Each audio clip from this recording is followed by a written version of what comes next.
The problem is, you don't have the right to demand that. Around here, I'm the one asking questions. Handcuff him. Can you stand up? Then roast right there, if you can. At noon in Dust Plain, 2 young officers left a black man lying near rising flames simply because he looked suspicious, until a civilian stepped in, and a few days later, the entire system fell into stunned silence upon learning the man they had abandoned was a former federal police chief. So if tomorrow you encounter someone like that, will you turn away or will you stay? Where do you live? In that place, does a black life get seen? The silver-gray pickup truck, its paint faded and patchy with age, turned onto the main road leading into the town of Dust Plain. Behind the wheel was a black man in his early 50s, wearing a neatly pressed red plaid shirt and a brown jacket that had faded around the cuffs. His hands, sun-darkened and lightly scarred, spoke of years around heat or metal. He wore no hat, no sunglasses,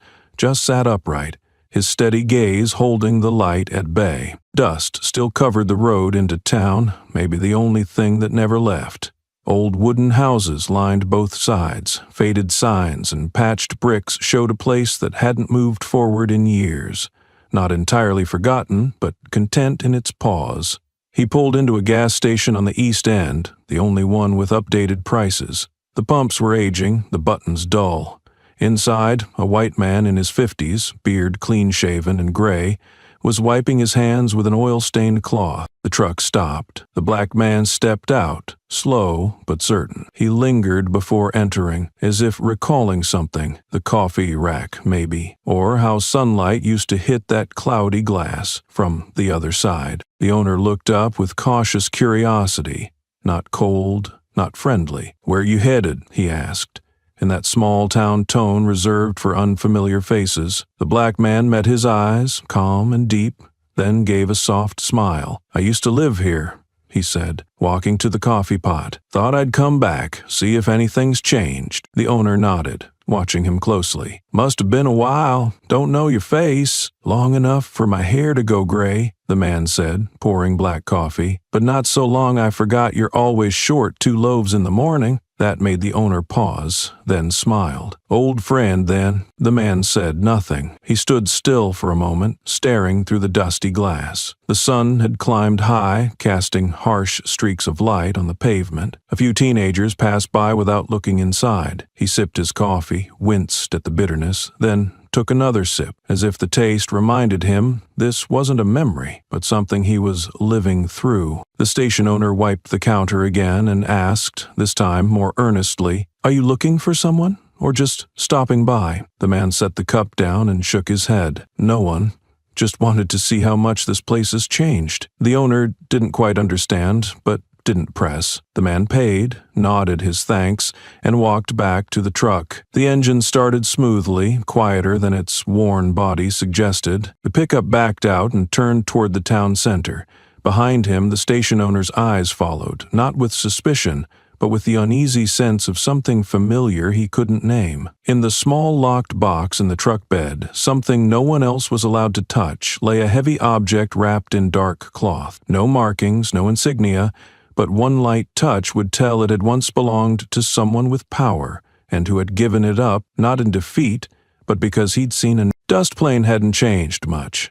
But the man was no longer the same one who had left. A security camera mounted on the station roof rotated slowly, capturing him as he opened the truck bed. The black and white screen flickered in sunlight, recording his every move, deliberate but unhurried. He lifted the box from the passenger seat, brushed off the thin layer of dust on its lid, and opened the truck's rear. The box was square, dark metal, with a worn leather handle. He placed it down gently, as if its weight wasn't just physical, but something deeper. He adjusted the box's angle, locked the latch, and then paused. No wasted gestures, no urgency. Every movement had precision, so much so that anyone watching might wonder, who handles an ordinary box with that much care? Once the lid was secure, he returned to the cab, straightened the steering wheel, and started the engine. The truck rolled away, tires crunching over loose gravel with a sound like a distant reminder. This town, quiet as it seemed, had heard echoes that never fully faded. Parked in the shade behind a small diner across the street, a white patrol car sat idle. Inside, 2 young officers had just ended a casual call with someone back at the station. Briggs, in the driver's seat, set his phone down and glanced toward the road. "Never seen that pickup before," he muttered, eyes fixed on the side mirror. Torres raised an eyebrow, watching too, his tone sitting somewhere between disinterest and alertness. "Could be just some local coming back, nothing special." Briggs squinted, tapping the steering wheel with his middle finger. "No front plate, and he looks like he stepped out of a war documentary. Still think it's nothing special?" Torres sighed. He didn't argue, but he wasn't sold either. Then he flipped the switch. A siren split the quiet afternoon. The pickup didn't speed or swerve. It slowed, pulled smoothly to the shoulder, and stopped just inside the white line. The driver cut the engine, rolled down the window, and rested his left hand on the wheel. He sat still, gaze locked in the rearview mirror, unblinking. Briggs stepped out first, straightening his belt before heading toward the truck with a showy stride. He liked these stops, where no one knew the rules and no one was watching. Torres followed more slowly, hesitating as he caught the driver's reflection. The man's look wasn't nervous or defiant. It was steady, as if he'd lived this before. Briggs tapped the hood, leaned toward the window. "License and registration?" he said, voice firm and practiced. The man met his eyes, then looked ahead. "Just left the gas station. Is something wrong?" Briggs's hand brushed his holster. "No front plate, and that's not an answer. Papers." Torres stood behind, silent, alert. The man didn't move. "I don't have them on me," he said calmly, "but you can call the department warmth. You don't get to make demands. I ask the questions here." In the dry dust plane heat, tension cracked the stillness like a wire pulled tight. And in that quiet moment, the 3 stood inside a story none of them realized was already in motion. The man kept his left hand on the wheel, eyes steady. He replied calmly, each word clear. "I'm not carrying any documents." Briggs raised an eyebrow and leaned slightly closer to the window. "So, how do you feel about us holding you until we sort this out?" The question wasn't meant to ask. It was meant to provoke. Briggs knew the usual reactions: fear, confusion, or desperate self-defense. But this man showed none. His gaze never wavered, and his face stayed relaxed, neither tense nor careless. "I just bought coffee at the gas station outside town. If you need to confirm anything, ask the station owner. They have security cameras," the man said, his tone level, his words paced but uninterrupted. Briggs scoffed, glancing back at Torres, who gave a vague shrug, as if trying to sidestep his part in what was unfolding. Turning again to the window, Briggs tilted his head. "No papers, no front plate, and instead of cooperating, you tell me to go ask someone else. That doesn't sound like an innocent man." The man slightly tilted his head, eyes still locked on Briggs. "I'm not refusing to cooperate. I'm telling the truth. This is a private vehicle just out of the garage, the front plate's damaged and awaiting replacement." "And the reason for not carrying documents?" Briggs interrupted, stepping half a pace closer, his boots striking the pavement harder than before. "I'm not obligated to explain everything on the street if I haven't broken any laws," the man said, his voice calm as if he were speaking at a public office, not facing one man with a gun while gripping a steering wheel. Torres moved closer, peeking into the car. The passenger seat was clear. On the floor lay an old pair of leather shoes wrapped in a paper bag and a few rolled-up newspapers. He cleared his throat, about to speak, but Briggs raised a hand to stop him. "Step out of the vehicle," Briggs said, no longer masking the command with civility. "I'm ordering you to exit, walk to the back, and place your hands on the bed of the truck." The man drew a quiet breath, as if gauging the limits of his patience. He opened the door without a rush and stepped out with the composed gait of someone used to staying calm under watchful eyes. Under the sharp midday sun, his shadow stretched long across the pavement as he walked slowly to the back of the truck, like someone far too familiar with having to prove innocence without ever being told he was guilty. Briggs followed closely, hand resting near his holster.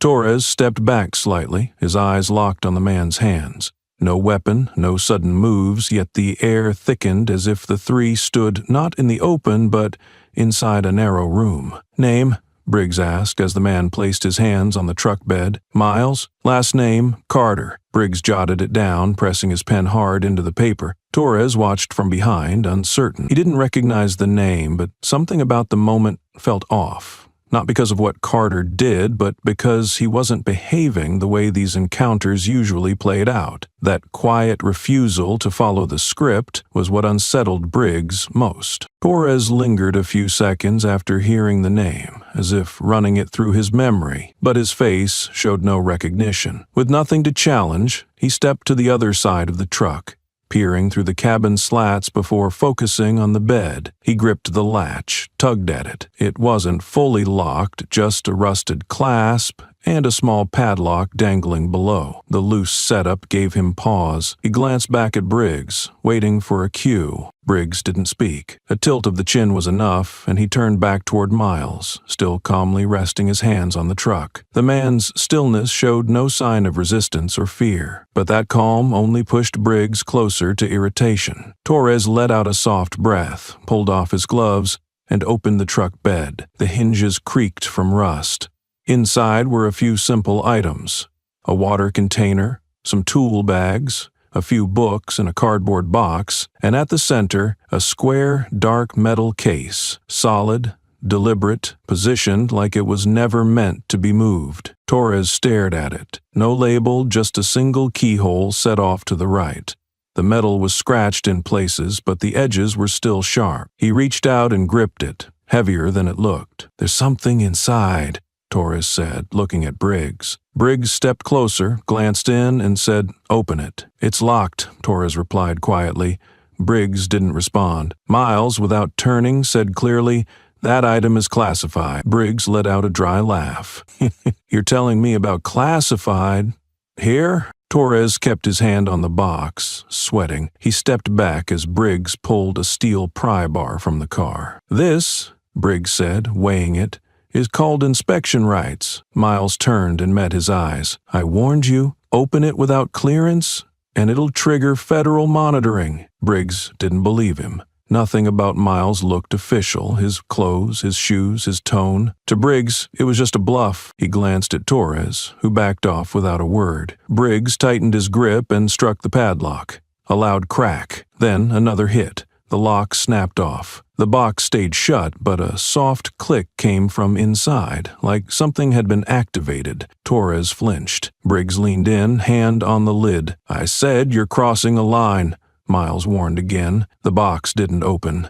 No one knew what was inside, but after that sound, the air shifted. This was no longer just a stop. Something had changed, and they weren't ready for what that meant. Briggs stared at the metal box, still unmoved after 2 heavy blows. His face darkened, as if the defiance of an object felt more offensive than any human challenge. Inside, nothing shifted. Yet the silence of the box, paired with the calm of the man standing behind the truck, made Briggs feel stripped of the power he usually wore like a second skin. Torres circled back and looked into the truck bed again. The box hadn't moved. The items around it, coiled rope, dark cloth, and some repair tools, seemed harmless. He glanced at Briggs, about to speak, but stopped. Briggs was staring blankly ahead, his thoughts snagged on something quiet and burning. close to shame, though he wouldn't name it. He stepped aside, pulled a crumpled pack from his pocket, and lit the last cigarette. The flame flared, reflecting orange in the pupil's wide eyes with frustration. He inhaled deeply, as if smoke might fill the space hollowed out by an unfamiliar sensation being disregarded. He had never needed to explain himself, never had to check his tone around someone without a badge or papers, someone who met his eyes and didn't look away. This wasn't how things were supposed to go, and that break from the script made him feel, for the first time, exposed. He took another drag, then flicked away metal fragments near the box. As he rose, the ash fell from his fingers, drifting toward the corner of the truck bed. He didn't notice. Neither did Torres, now staring toward the road out to the highway, heat rising in waves. Miles still stood at the rear, hands resting on the truck, his posture straight and unnervingly still, eyes unreadable. The ash touched the cracked lining and rolled toward the bed's edge. Not far from it, a thin trail of gasoline had begun to spread, leaking from a plastic container jarred loose earlier. A hairline crack in the can's base let fuel seep slowly,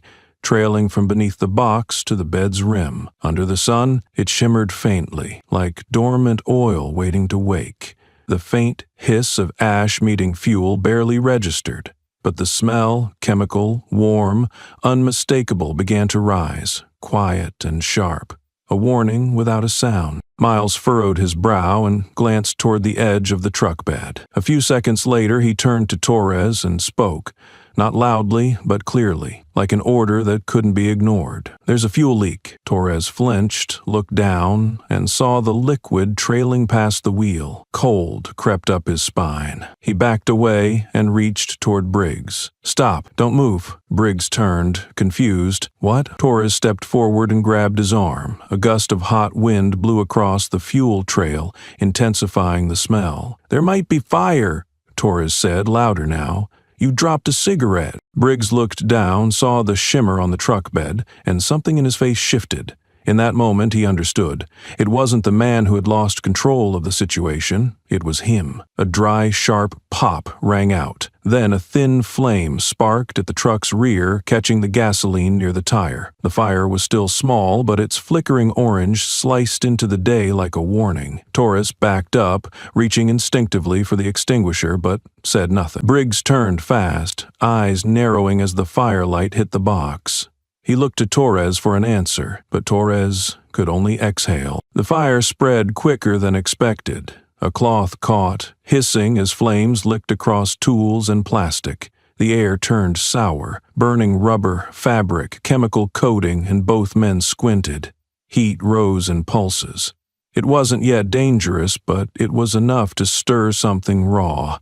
Briggs turned and saw Miles still standing, hands on the truck, watching the flames. That composure drove Briggs mad. For a split second, he felt like the one under scrutiny, not in control. Without a word, he lunged forward and shoved the man hard. Miles stumbled, hit the ground, knees and hands scraping the pavement. Before he could rise, Briggs dropped a knee to his back, yanked his wrist, and snapped on the cuffs. The metallic click rang out over the crackle of fire. Miles winced but didn't resist. Torres stood frozen, half ready to intervene, half paralyzed by the speed of it all. He couldn't tell if this was about the fire or the heat pouring off Briggs's pride. Briggs leaned in, voice low and gritty, as he locked the final cuff. "Can't stand up? Then roast right there." The words hit Torres harder than the fire. It wasn't protocol, or law, or control. It was personal vengeance from a man unraveling. For a second,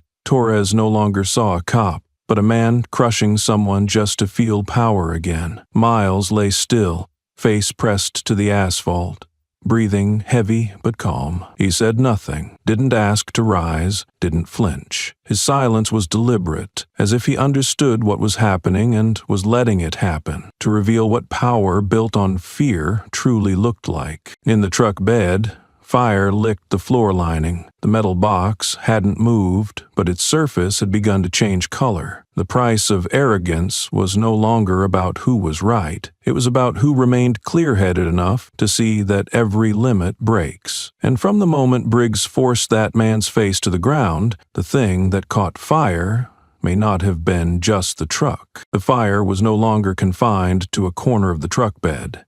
It had started crawling through the vents, reaching the edges of the rubber lining and catching on the tarp that had been shoved aside. The hissing burn, mixed with the ping of metal expanding under heat, created a sound no one wanted to hear right now. Gray smoke coiled into the air, drifting toward the road, where distant cars slowed, passengers turning their heads toward the smell tightening in their lungs. Torres stepped back, his face tense with each breath. He stared at the flames, then at Briggs, who stood beside the man now cuffed on the ground. Firelight flickered against Briggs's cheek, throwing reddish hues along his temple, as if his expression were burning along with the truck. "We should call the fire department," Torres said, voice low against the hum of rising heat. Briggs squinted at the smoke, then looked from the flames to the man lying motionless. Miles Carter hadn't moved, his face pressed to the asphalt, shoulder raised slightly as if shielding himself from the heat beneath. He was breathing heavier now, each rise of his chest making Torres more uneasy. Briggs let out a dry laugh, more reflex than choice.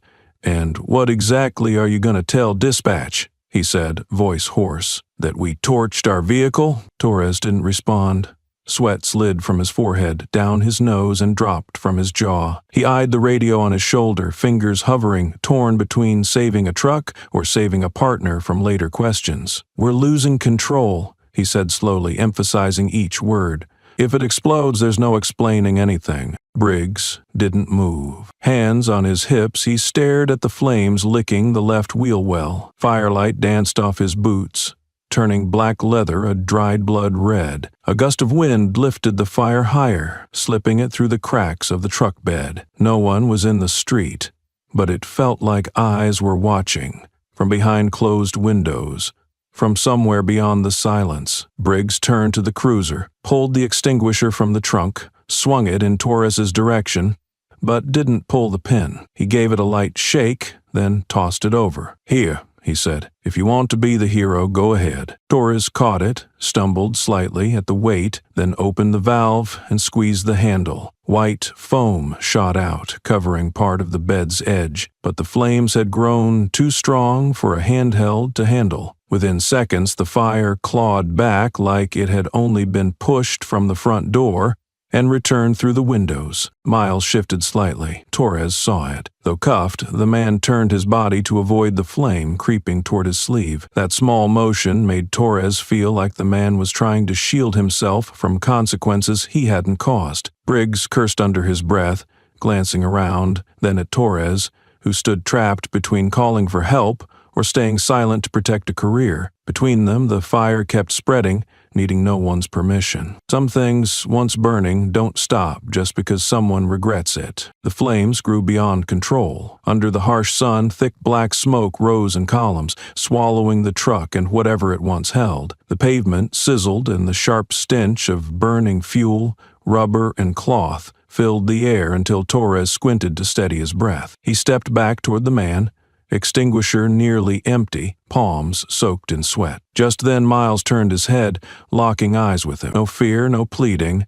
The look didn't accuse or defy, it waited, as if asking what choice a man makes when no one tells him what to do. Torres froze. That silent gaze didn't need words to strip him bare. He hadn't started the fire. He hadn't slammed the man to the ground. But the quiet from the man in cuffs made him feel unclean. It wasn't blame.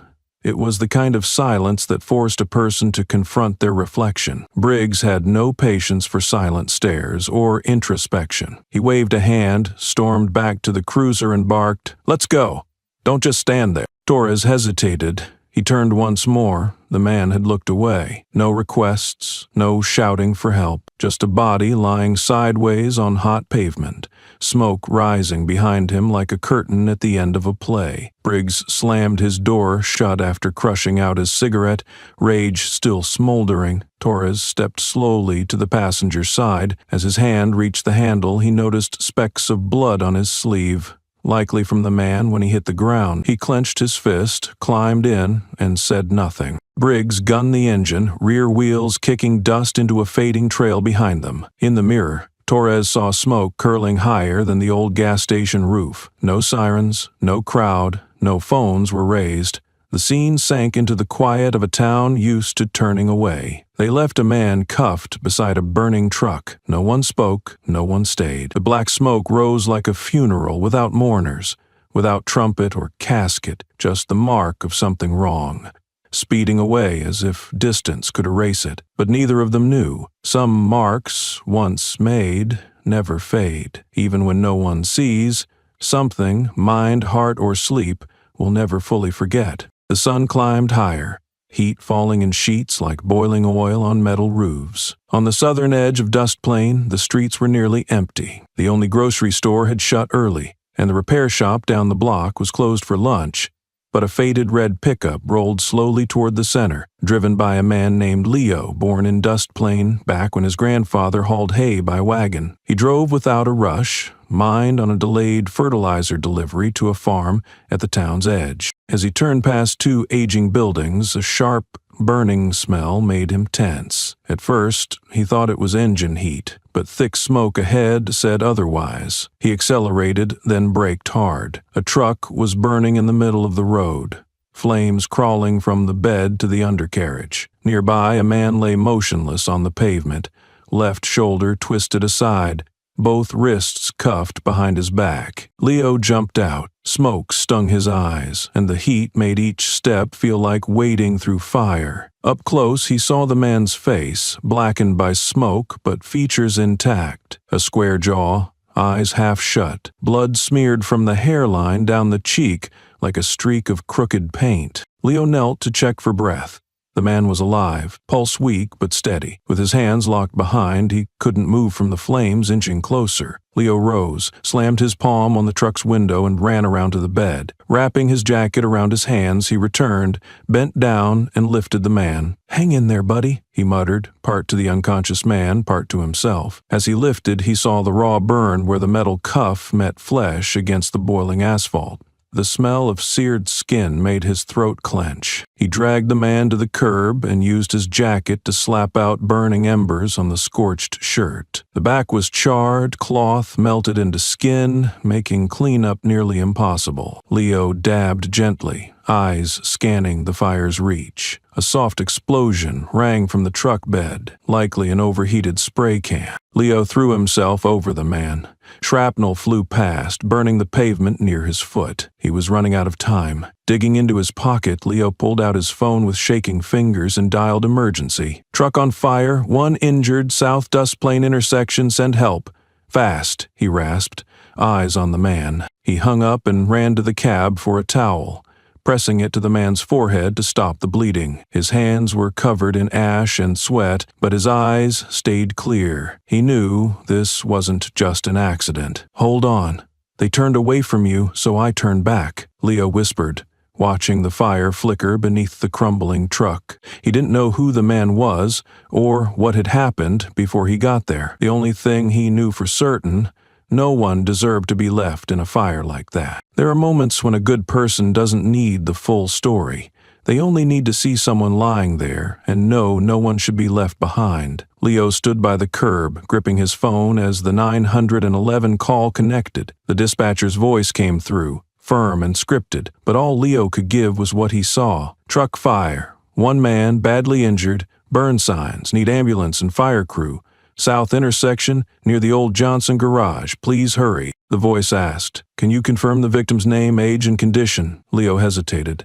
He looked down at the man on the grass, half his face blackened by smoke, dried blood around his temple. The handcuffs were still in place, warped from heat. "I don't know his name," Leo said. "He didn't speak, but he didn't seem like just anyone. The way he looked at me, it wasn't like someone under arrest. It wasn't criminal. There was a pause before the dispatcher confirmed help was on the way within 5 minutes. Leo exhaled, wiped his forehead, eyes fixed on the man's paling face. A light breeze carried smoke and heat. The fire at the pickup had weakened, but the frame still glowed, red-hot like a blade waiting for contact. The ambulance arrived in just over 3 minutes, lights flashing through the still air. 2 medics jumped out with a stretcher, oxygen mask, and first aid kit. One glanced at Leo, then knelt beside the man. "Is he conscious?" "Not at first, but now." Leo stopped as the man stirred. His shoulder twitched, eyelids fluttered as if pushing through tons of mud with the last ounce of strength. One medic leaned in to check his pupils. "Can you hear me?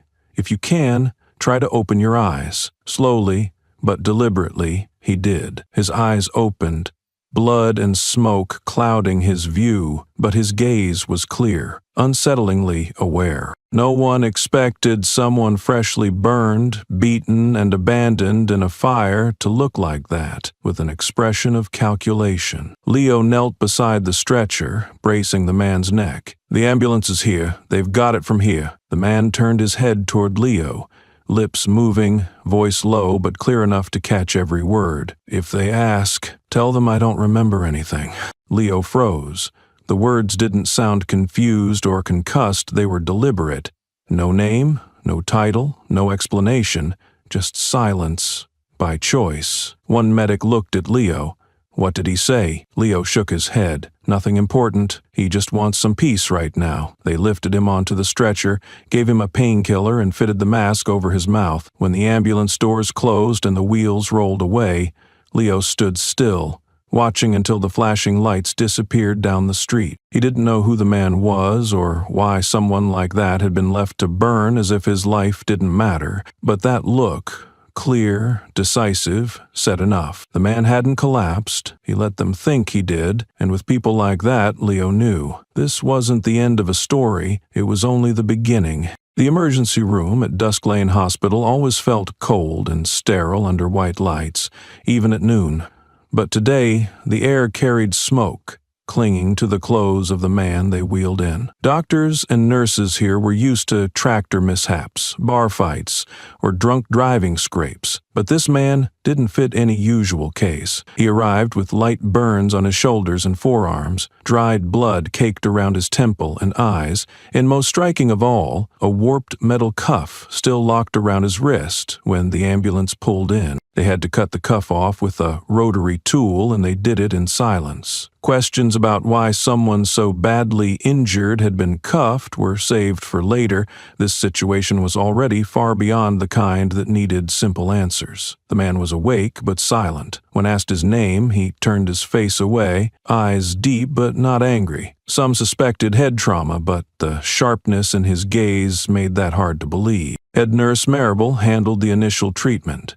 Calm, fast, professional, never judgmental. She was also the first to notice something off. While applying burn ointment, she lifted his hospital gown and spotted a faded tattoo on his left shoulder. It wasn't decorative or military. It's a small circle, intersecting triangle, and 2 diagonal lines. An unmistakable symbol for those who had seen it in restricted files. The insignia of the National Security Academy, a training ground for top-tier intelligence and federal investigative personnel. Maribel squinted, checking again. The ink had aged, but the lines were precise, applied using techniques rarely found outside high-second or military environments. She said nothing, didn't write it in the chart, just adjusted the gown and walked to the attending physician's office. Dr. Ethan Valdez, quiet but precise, was reviewing morning cases when she knocked. Without touching his coffee, he listened as she laid out the essentials. The man gave no name, arrived in cuffs, bore a tattoo that wasn't meant to be public unless one had cleared high-level training. Valdez asked nothing. He stood, opened a rarely used file cabinet labeled Internal Protection Personnel, a protocol set rarely followed, mostly remembered from training, the kind designed to reassure staff that someone would know what to do if the unthinkable happened. He logged in, encrypted the patient file, no name, no insurance. The entry was tagged Special Personnel Protection, locking all medical and identity data from external systems. We treat him as a John Doe, but if anyone calls, I'm the only one who answers, Valdez said. Maribel nodded. At the door, she paused. Who do you think he is? Valdez didn't look up. The screen read, Patient 017A, access restricted, he said quietly. I think he's been somewhere we don't have the right to ask about. The door closed with a sound lighter than breath. Outside, the hospital hallway remained silent, as if nothing unusual had just occurred. But behind the encrypted data streams, a story had shifted in a direction few inside Dust Plain Hospital knew how to handle. A story this small town was never meant to face. At the far end of the third-floor corridor, a restricted room sat sealed, its frosted glass blocking all view. Inside, fluorescent lights cast a cold glow across spotless tiles. On the bed, wired to monitors, the man from the fire lay on his side, wrist wrapped in bandages, gauze across his temple, covering dried blood from a hairline fracture above his brow. Outside the door, Nurse Maribel double-checked vitals, then walked off as a resident doctor quietly closed the door behind him, leaving the man alone with machines and sterile light. The man slowly lifted his right hand, movement stiff from the dressing. He reached toward the nightstand, where a scorched plastic bag held his belongings, beside an old phone, a scratched metal case, and a hairline crack at the top. It still worked. He powered it on. No fingerprint, no facial scan required. The screen lit up instantly. No missed calls, no new alerts. But the messaging app was already open, as if waiting for this exact moment. He typed slowly but with precision, dried blood on his fingertip. The message appeared in clean, deliberate text. I need to see the state cabinet. Urgent. No punctuation, no name, no location. Sent in under 2 seconds. As soon as the gray letters turned sent, he set the phone down, the screen fading after a moment. He leaned back, eyes on the ceiling, white sclera still tinged with blood. Though no one was there to hear, his face stayed focused, as if engaged in a conversation. Not spoken, but felt. The posture was not of someone waiting to be rescued, but someone waiting to act. The message carried no explanation, no mention of who cuffed him, who left, or who came back. It was sent as a signal, one understood only by those trained within systems no one dares name. Only people who've touched those layers of power would know. When someone like him sends a message that short, it's no longer personal. The device's signal routed through 3 encryption layers, pinged a federal relay station, and reached a server in Regional Office Number 6. There, a dormant ID string reactivated. M. Carter, status changed from retired from system to temporarily re-engaged. Nearly 200 miles away, in a small government office, a man in a white shirt paused mid-meeting. A notification had appeared on his private screen. He set down his pen, folded the file in front of him, and read the message once more. No one had to remind him. Signals like that didn't come often. And when they did, the first thing to do wasn't to ask why. It was to ready the conference room, lock the doors, and wait for the man who once disappeared to return, carrying a reason big enough to make an entire state rise to its feet. That evening, patrol car number 318 returned quietly to the Dust Plain Police Department through the back lot. The sky had turned to burnt copper, long shadows stretching across the walls, and inside the car not a word was spoken. Torres stared straight ahead, as if counting the stones on the road. Briggs gripped the wheel tightly, jaw clenched, cracking his knuckles twice like trying to extinguish something still burning inside. When they reached the administrative wing, neither filed a report immediately. They went straight to the duty desk. In the incident log, Briggs wrote, "Vehicle fire discovered near southern intersection. No victims on scene. Fire department notified. Area cleared per fire safety protocol." The phrasing was careful. There was no mention of a man in handcuffs, no explanation for the burning vehicle. Everything was buried beneath the harmless phrase, "No victims." Torres signed the confirmation mechanically, then walked off without looking back. In the locker room, he stood before the mirror, stripped off his uniform, and stared at the faint soot stains around his wrist and shoulder. He scrubbed them with a wet towel, rougher than necessary, but the real marks wouldn't wash away so easily. 2 hours later, just when it seemed the matter was buried under vague paperwork, an urgent internal email arrived from the district chief's office. Attached was a video clip under 40 seconds long, captured by a home security camera on the second floor across from the southern intersection. No sound. Footage blurred by sun glare, but clear enough. The patrol car pulled up next to the burning truck. 2 officers exited. One opened the cruiser's door and the other turned away. No emergency call, no real scene check, and within seconds both got back in and drove off, smoke billowing behind them. That night, a crisis meeting was held in the second-floor tactical room. Leading it was Deputy Chief Harris, a white woman in her 50s known for her strict stance on protocol breaches. She placed a laptop on the table and played the video in front of 8 senior officers. No commentary. No one needed to explain what was already clear. Briggs sat upright, hands clasped.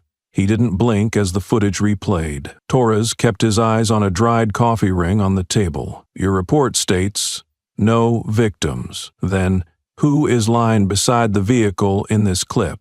Harris asked.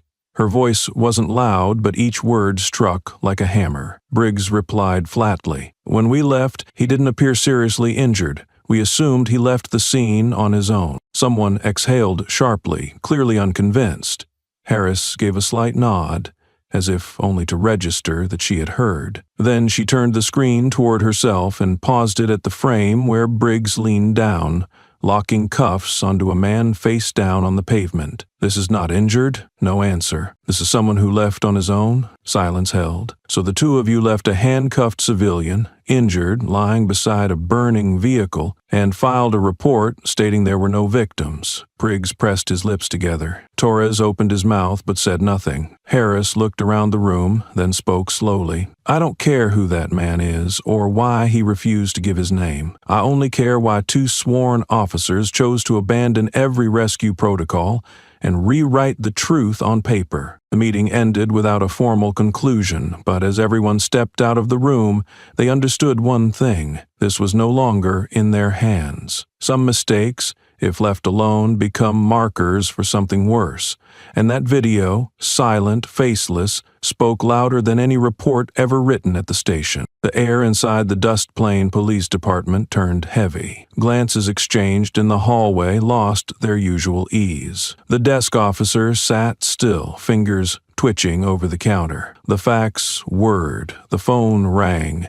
Everything sounded as normal, but nothing felt normal anymore. It was as if the whole place was waiting for something much larger to knock on the door. Right after the meeting, Chief Samuel Holcomb was called into his third-floor office, a space he rarely used unless internal matters demanded it. Holcomb, once a state patrol officer 17 years ago, returned to Dust Plain with a promise to keep the town steady and by the book. He wasn't known for bold decisions, but was respected for his ability to balance factions, an essential skill in towns where habit outranks law. This time, he didn't ask who had leaked the video or how it ended up in their system. He simply looked at the tech officer, hands trembling as he transferred the clip to a secure drive. Get me hospital camera footage, Holcomb said, voice lower than usual. Use facial recognition. Prioritize federal clearance. The tech hesitated, then complied. 15 minutes later, the printer clicked,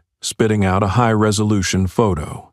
It wasn't recent, well-lit, clean background, standard federal personnel file quality. But the name printed underneath silenced the room. Holcomb took the photo and placed it in the center of the meeting table. Around him stood 4 senior Dust Plain officers, men who had joined him through hundreds of investigations, chases, and briefings. No one sat, not out of formality, but because it felt like the ground had shifted beneath their feet. One of them finally asked, eyes fixed on the image, "Who is he?" Holcomb didn't look up, his gaze held on the calm, deep-set eyes in the photo. "Sheriff Miles Carter," he said quietly, "our superior. 2 years ago, No one spoke. Breath seemed to draw back from the room. The name was gone from their active files, the records archived in federal storage, but anyone long in the force knew what it meant. Miles Carter wasn't just another officer. He had restructured Dust Plains Department after a wave of ignored misconduct claims. He had once submitted, alone, a list of officers suspected of abuse to the state. The file was dismissed. He left without explanation. "So he's back," someone whispered. Holcomb nodded slowly. Not in uniform, no title, but still him. They all understood. If someone like Carter returned, without rank, without backup, without press, it meant one of two things. Either he was chasing something they wouldn't dare name, or he was waiting for the system to reveal itself before forcing it to face what it had become. Outside the window, the wind picked up, scattering fresh printouts across the desk. The photo remained in the center of the room, untouched, and in the hearts of those who once thought they ran this game, something began to shift. Not loud, but heavy, like a stone slipping quietly into deep water. News of the true identity of the man pulled from the fire spread through the halls of the Dust Plain Police Department like a silent shockwave. No one said his name. No one spoke aloud in the corridors. But within hours the mood shifted. Everyday actions, from polite greetings to brief nods, grew more cautious, as if everyone had begun to walk slower, watching even the sound of their breath. The name Miles Carter evoked more than a person. To the townspeople, he had once been a quiet but steady figure,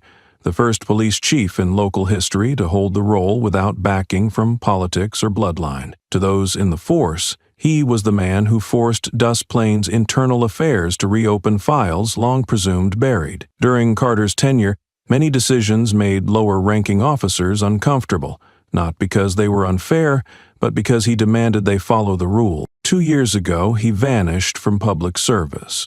No resignation speech, no press release, not even a statement from the county or state. Some said he grew tired after repeated reform proposals were ignored. Others believed he was set up, that the forces he once exposed finally found a way to push him out. But in time, even the rumors faded. People grew used to his absence, as they do with things never fully explained. They were wrong. In those 2 years, Miles Carter didn't disappear. He didn't return to his hometown to retire. He didn't vanish into the mountains like some former officers seeking quiet. He did the opposite. Carter joined a special federal program made up of former officers removed from the system for refusing to look the other way. A small, discreet unit, they were authorized to collect internal misconduct evidence, especially in jurisdictions with past signs of abuse, but insufficient data for full-scale investigations. Dust Plain was marked in red on that map. Carter returned undercover, no badge, no public record, no listed address. He re-entered the town as a stranger. He watched, listened, and gathered. His visits to gas stations, repair shops, and highway cafes were calculated. He recorded, photographed, and sent reports through secure channels to a federal coordination office. In some cases, he even posed as a civilian under scrutiny, testing how local patrols would respond. What he collected over nearly 2 years was a dense archive of misconduct, random stops without legal cause, discriminatory language, force used in non-threatening situations, and, most crucially, a reporting system built to justify it all. The incident that day at noon, his truck being stopped, the fire in the bed, and being left behind, wasn't unexpected. It just came sooner than he thought. What Carter didn't anticipate was that those directly involved were already on his quiet watch list, not for standing out, but for fitting exactly the type the system liked to keep. Not sharp, not neutral, but obedient in the right moments and forceful in the wrong ones. When his identity was confirmed at the hospital, the Federal Coordination Office immediately escalated the case to regional-level special status. That meant all reports involving him would bypass local review, and those who thought he had disappeared now began to understand he hadn't returned to reopen old wounds. He had come back to finish what he never believed was done. His personnel file, once locked in a basement drawer at Town Hall, had rested among forgotten names and aging records. The last time it was mentioned was in a local article saying he had stepped away from service to rest after years of dedication. No one asked where he had gone. No one truly looked for an answer. In Dust Plain, silence wasn't always failure. It was how the system convinced itself the truth had been pushed far enough away. But Carter didn't retire. He didn't leave to forget. He returned, quietly, precisely, and deliberately. No name tag on his chest, no rank to force deference. He came back as an ordinary man, old pickup, white shirt, worn leather shoes. He didn't bring power with him. He brought something more dangerous, evidence, and a reason strong enough to ignite every line that silence had kept intact for years. The proof wasn't stitched-together recordings or hearsay. It was hundreds of hours of audio from unjustified stops, internal memos falsified, and tampered reports submitted to oversight. Every image, every clip was encrypted to federal standards, unerasable if exposed. And each piece was tied to real people, real actions, including the names Briggs and Torres. But what Carter truly brought, what no file could carry, was the reason, one that couldn't be shelved like paperwork, or ignored like news stories buried by the next week's headlines. It wasn't about personal offense. It wasn't about being stripped of his title. It began the day he received a letter from a black woman living on Dust Plain's edge, unsigned, with just one line, "They still do it," to those with no one to call. Carter understood. Not everyone has friends in the system. Not everyone draws press attention. And if he had once seen that truth, once held authority and lost it, then the least he could do was return while he still could, and force others to see what they were doing. That fire he was left in, maybe it was an accident, maybe not, but when it spread across the truck's walls, it didn't just burn a vehicle, it seared the final boundary between what's called protocol and the reality of a system too used to cleaning itself with paperwork. He didn't return for titles, and not to reclaim position. He returned to end a cycle he'd watched too long, to stand again where he had once felt most defeated, and begin, not with slogans, but with proof, line by line, name by name, moment by moment. Silence once stood guard. This time, Carter didn't need a badge. He was living proof that the system tried to erase what was right and failed. And when someone like him returns, no one gets to pretend nothing has changed. No one gets to look away. No one gets to walk clean. Because when the reason is strong enough, what you thought had burned away is exactly where the fire begins. Interrogation Room 2 sat deep within the side hallway of the Dust Plain Police Department, where the lighting dimmed and cold gray paint dulled the walls, as if emotion had long since drained from the space. The metal table at the center reflected the ceiling light, bare, direct, and unapologetic, much like the room's purpose. Extraction of behavior, of words, and ultimately, of truth. Briggs was called in first. No one said why, but he knew. From the moment Miles Carter's photo hit the table, something had pressed under the shell of his usual confidence. He didn't ask questions, but each step grew heavier. Silence didn't steady him. The door closing behind him sounded like a lock tightening on a room with no exits. The man across the table was an internal affairs investigator from the district. No one in the station recognized him. He said little, typed on his laptop, then looked up. "Do you know who the man in the video is?" Briggs leaned back, arms folded. He exhaled slowly, trying for calm, but his shoulders were tense before he ever sat down. He didn't answer right away, keeping his face neutral while his muscles fought not to twitch. "We couldn't identify him at the scene," he said, avoiding the word no. "He wasn't a threat, correct?" the investigator pressed. Briggs tilted his head, glanced at the camera on the wall, then looked back. The situation wasn't clear. "We acted based on perceived risk, as trained." The investigator gave a small nod, showing no emotion. He turned the screen. On it, a close-up. Miles Carter on his side, hands cuffed behind him, blood trailing from his brow onto the pavement, flames rising behind him above the truck bed. "Where do you see the threat in this image?" Briggs said nothing. His lips tightened into a hard line. His eyes drifted from the screen, not just avoiding the photo, But the question itself, outside the door, remained shut, and between him and the truth sat only that metal table, reflecting his posture at him, stiff, alone, unnatural. Half an hour later, Torres was called in. He walked slowly, hands in his pockets, eyes on the floor, as if avoiding contact with anyone. Once inside, he didn't sit right away. He stood still for a moment, then pulled the chair back and lowered himself. Unlike Briggs, Torres didn't pretend to be calm. His face had dimmed, and behind his eyes was something quietly burning, exhaustion or guilt. "Do you know who that man is?" The same question came. Torres looked up, lips tight. His stare wasn't a challenge.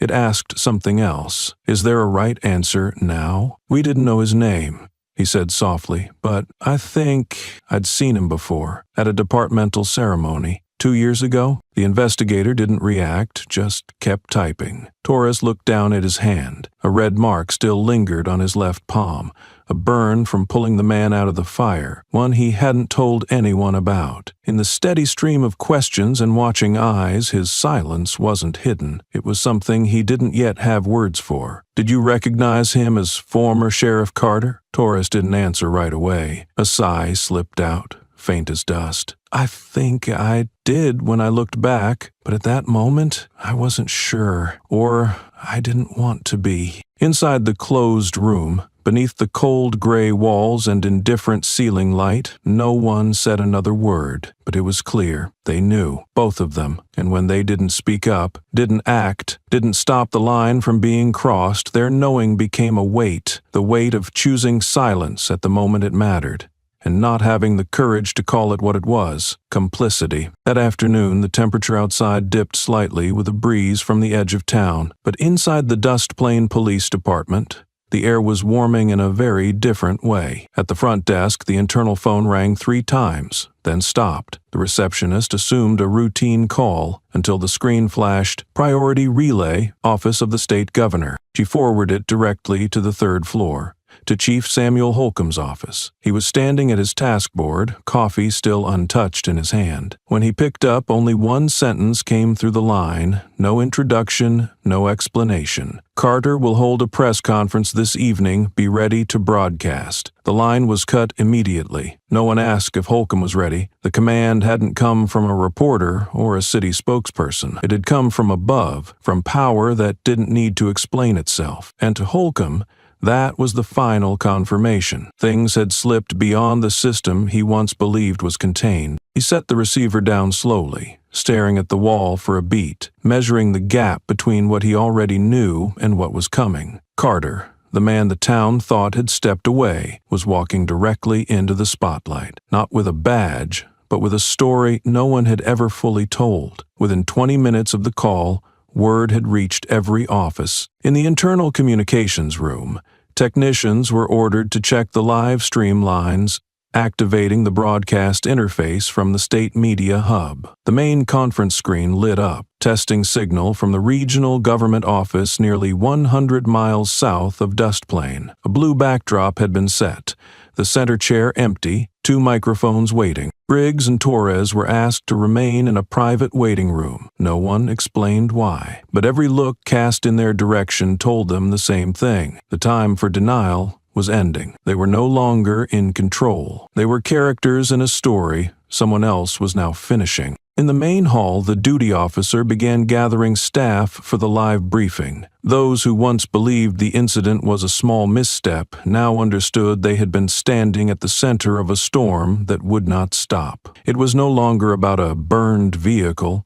no longer about a missed report, but about a man who once wore their highest badge, preparing to uncover everything the system had tried to bury. Someone passed Holcomb in the hall and asked quietly, "What's he going to say?" The chief didn't answer at first. He stared at the screen displaying the banner, Truth, Live, 5 o'clock. Then he stepped back, coffee still cold in hand, and said simply, "He'll say enough to make every one of us choose where we stand." The lighting in the press briefing room had been carefully calibrated. neither too harsh nor too soft, allowing the man seated at the center to appear clear without being overshadowed. Behind him was a plain blue curtain, no logos, no slogans, no institutional seal. A single microphone stood on the table, and one front-facing camera streamed the feed directly to over 20 internal relay stations across the Miles Carter entered from a side door. He wore no uniform, no name tag, no badge, just a dark shirt,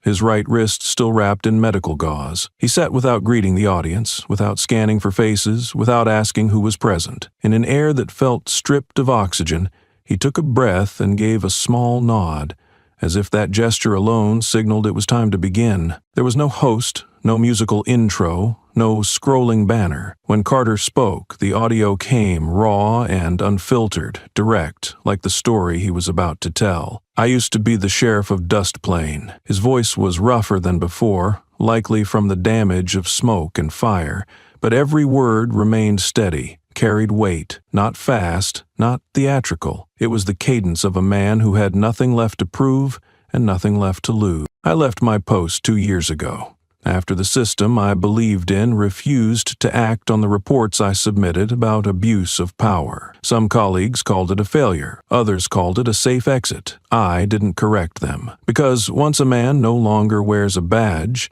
his words are often seen as personal opinion." Carter paused and took a sip of water.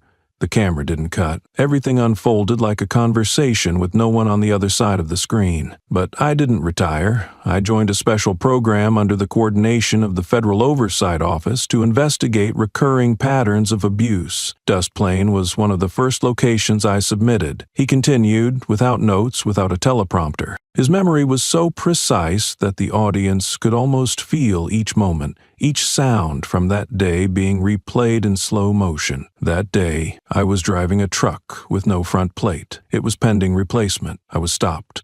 No warrant, no formal request. When I didn't have identification, they broke the lock, searched my personal property. They found a secured case, something I was under federal order not to open unless in a national emergency." He paused, then continued. "In the process, fuel spilled and a cigarette fell. The truck caught fire. I was handcuffed, and they left." At this point, his gaze didn't settle on anyone specific. It moved through the lens as if cutting through the glass, aimed at those on the other side of the broadcast.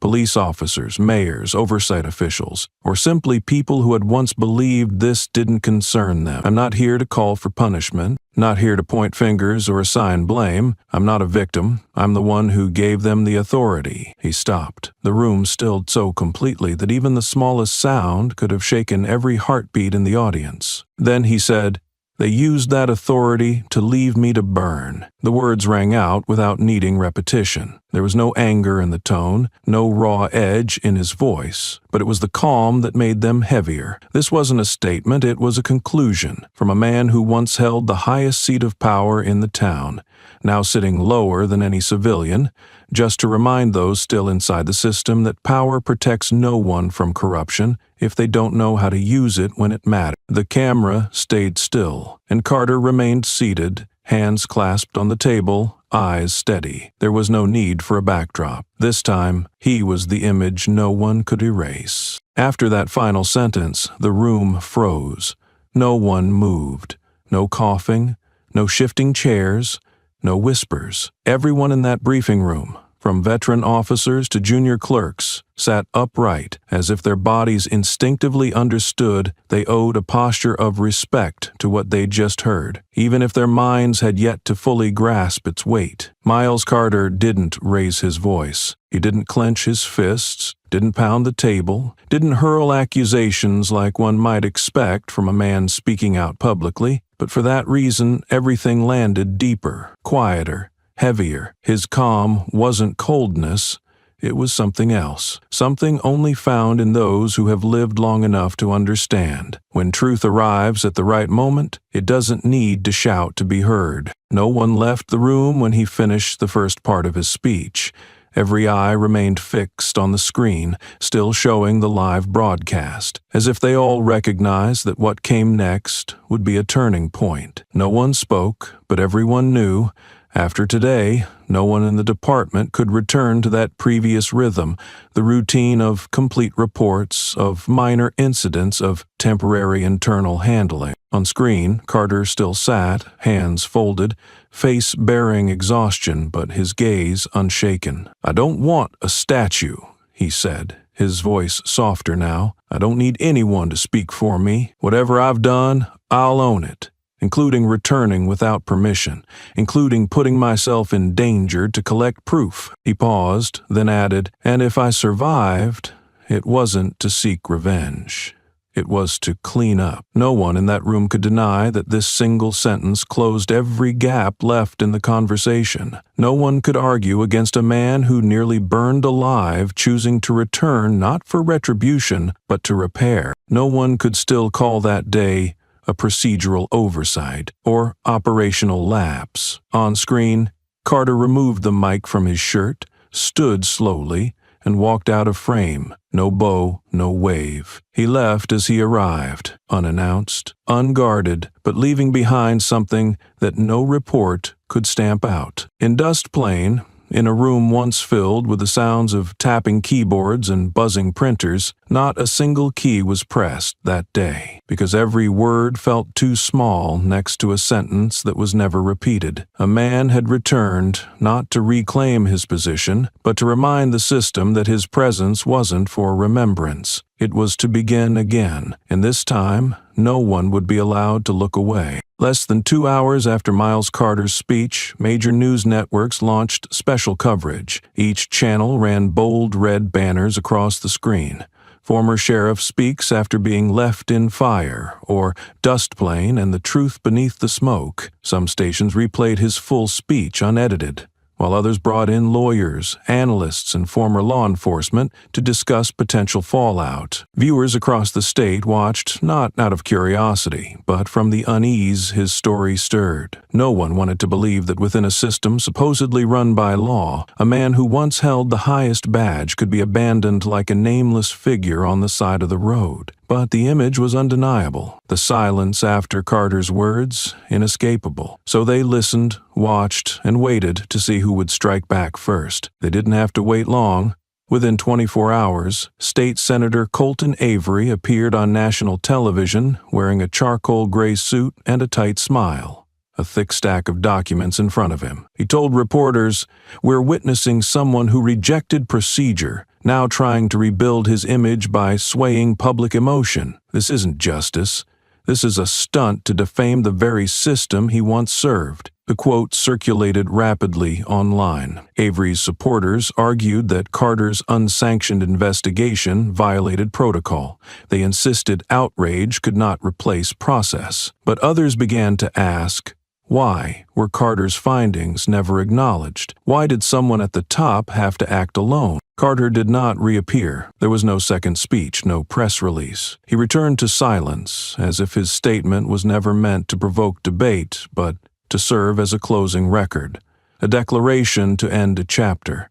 And who would read it that no longer belonged to him? Yet that silence did not mean everything had stopped. The state's investigative unit, previously limited to reviewing misconduct in county police departments, received an emergency alert from the Region 6 Coordination Office. Several sealed files were reopened ahead of schedule, tracing internal actions in Dust Plain and 3 nearby towns. During document reviews, one analyst flagged inconsistencies in Carter's professional evaluation from 3 years ago, around the time he began submitting reform proposals. The original draft had neutral remarks and listed items for consideration, but the final version, filed with the State Personnel Board, omitted key language. Phrases like "shows potential" and "reasonable proposal" had been altered to read "subjective opinion" and "not verified." The edit history matched the timeline when the file passed through Senator Avery's office for review before it was labeled administratively ineligible. The investigation tracked IP addresses from the document edits and traced them back to Avery's own office, where a staffer, formerly a legal advisor within law enforcement, had made the changes before becoming the senator's official aide weeks later. The findings were marked internal only. not yet released publicly. But within legal circles, word spread like fire. For a sitting senator to directly or indirectly alter oversight documents was no longer just a clerical breach. It was sabotage of a system meant to regulate power. What began as a case of boundary-crossing behavior by a few officers was now unraveling into something far deeper. The very system that forced Carter out 2 years earlier was now peeling back its layers, each redacted memo, each sanitized paragraph, each word altered to legitimize wrongdoing. And through the firestorm of debate, people were beginning to realize something. Carter had not returned to demand apologies. He had come back to expose who had bowed their heads and why. Briggs was no stranger within Dust Plains law enforcement circles. Before he became a full officer, he was a trainee in the Central Patrol Division, where his father, Donald Briggs, had served as captain for 12 consecutive years. In internal meetings, Donald was regarded as a steady hand, not for his brilliance but for his expansive network, especially with emerging political figures. One of those was Colton Avery, then still campaigning for his seat in the state legislature. Donald had helped Avery connect with the local Retired Officers Association, unlocking access to the middle-aged, white, working-class base that dominated Dust Plains' voting bloc. Without that endorsement, Avery's campaign would have faltered, and in return, after winning office, Avery quietly backed Donald's son Briggs as he climbed the department ladder. Briggs never topped any ranking exams, yet he was regularly assigned to units known as short paths, to special teams or command roles. Every infraction in his record, from internal reprimands to write-ups for excessive force, was scrubbed before reaching oversight. Some incidents were never documented, passed only as verbal tales between senior officers, always ending with, "Don't worry about Briggs." And that was the problem. Briggs didn't deteriorate over time. He wasn't a fluke of bad judgment. He was the fully formed product of a system built on loyalty, privilege, and immunity. He was raised in an environment that didn't teach accountability, but trained him to sidestep it through the same doors his father once opened. He wasn't just an aggressive cop, he was a moving mechanism, programmed to believe he'd always be protected, as long as he nodded at the right time and bowed to the right people. That was the secondary twist that the state investigators hadn't seen coming. They weren't just looking at a single misconduct case, but at a chain of enablers forged by patronage, silence, and manipulated trust. Briggs didn't act like a thug because he lost control. He acted exactly as expected, forceful, unapologetic, and fearless of consequences. But this time, the consequences were no longer in his hands. When his name surfaced in the investigation alongside edit logs from Avery's office, federal inspectors got involved. The patronage was no longer personal, it had become a leak in institutional power. Avery began disappearing from public view, press conferences were canceled, and behind closed doors, crisis lawyers were brought in to contain the damage before it spiraled beyond control. Back in Dust Plain, people started to look at Briggs differently. He was no longer just the hothead everyone had learned to work around, nor the golden boy of a once revered captain. He became the living embodiment of a generation taught that justice only matters when no one's covering your back. And now that the cover was cracking, he looked misplaced, even in the uniform he once wore like armor. This was no longer about one man's downfall. It was the fracture of an entire structure, a crack Carter had seen long ago. And this time, he didn't need to say another word. The truth was speaking for itself. Through every man who once believed he'd never be touched. The Internal Affairs interview room didn't resemble any interrogation cell in the system. There was no two-way mirror, no visible camera, and no harsh overhead lighting. Just a sealed room, a low wooden table, soft chairs, and a flat screen resting quietly on the surface, the only sign that this wasn't an ordinary office. The door closed without a sound, no audible lock, but anyone who stepped inside knew.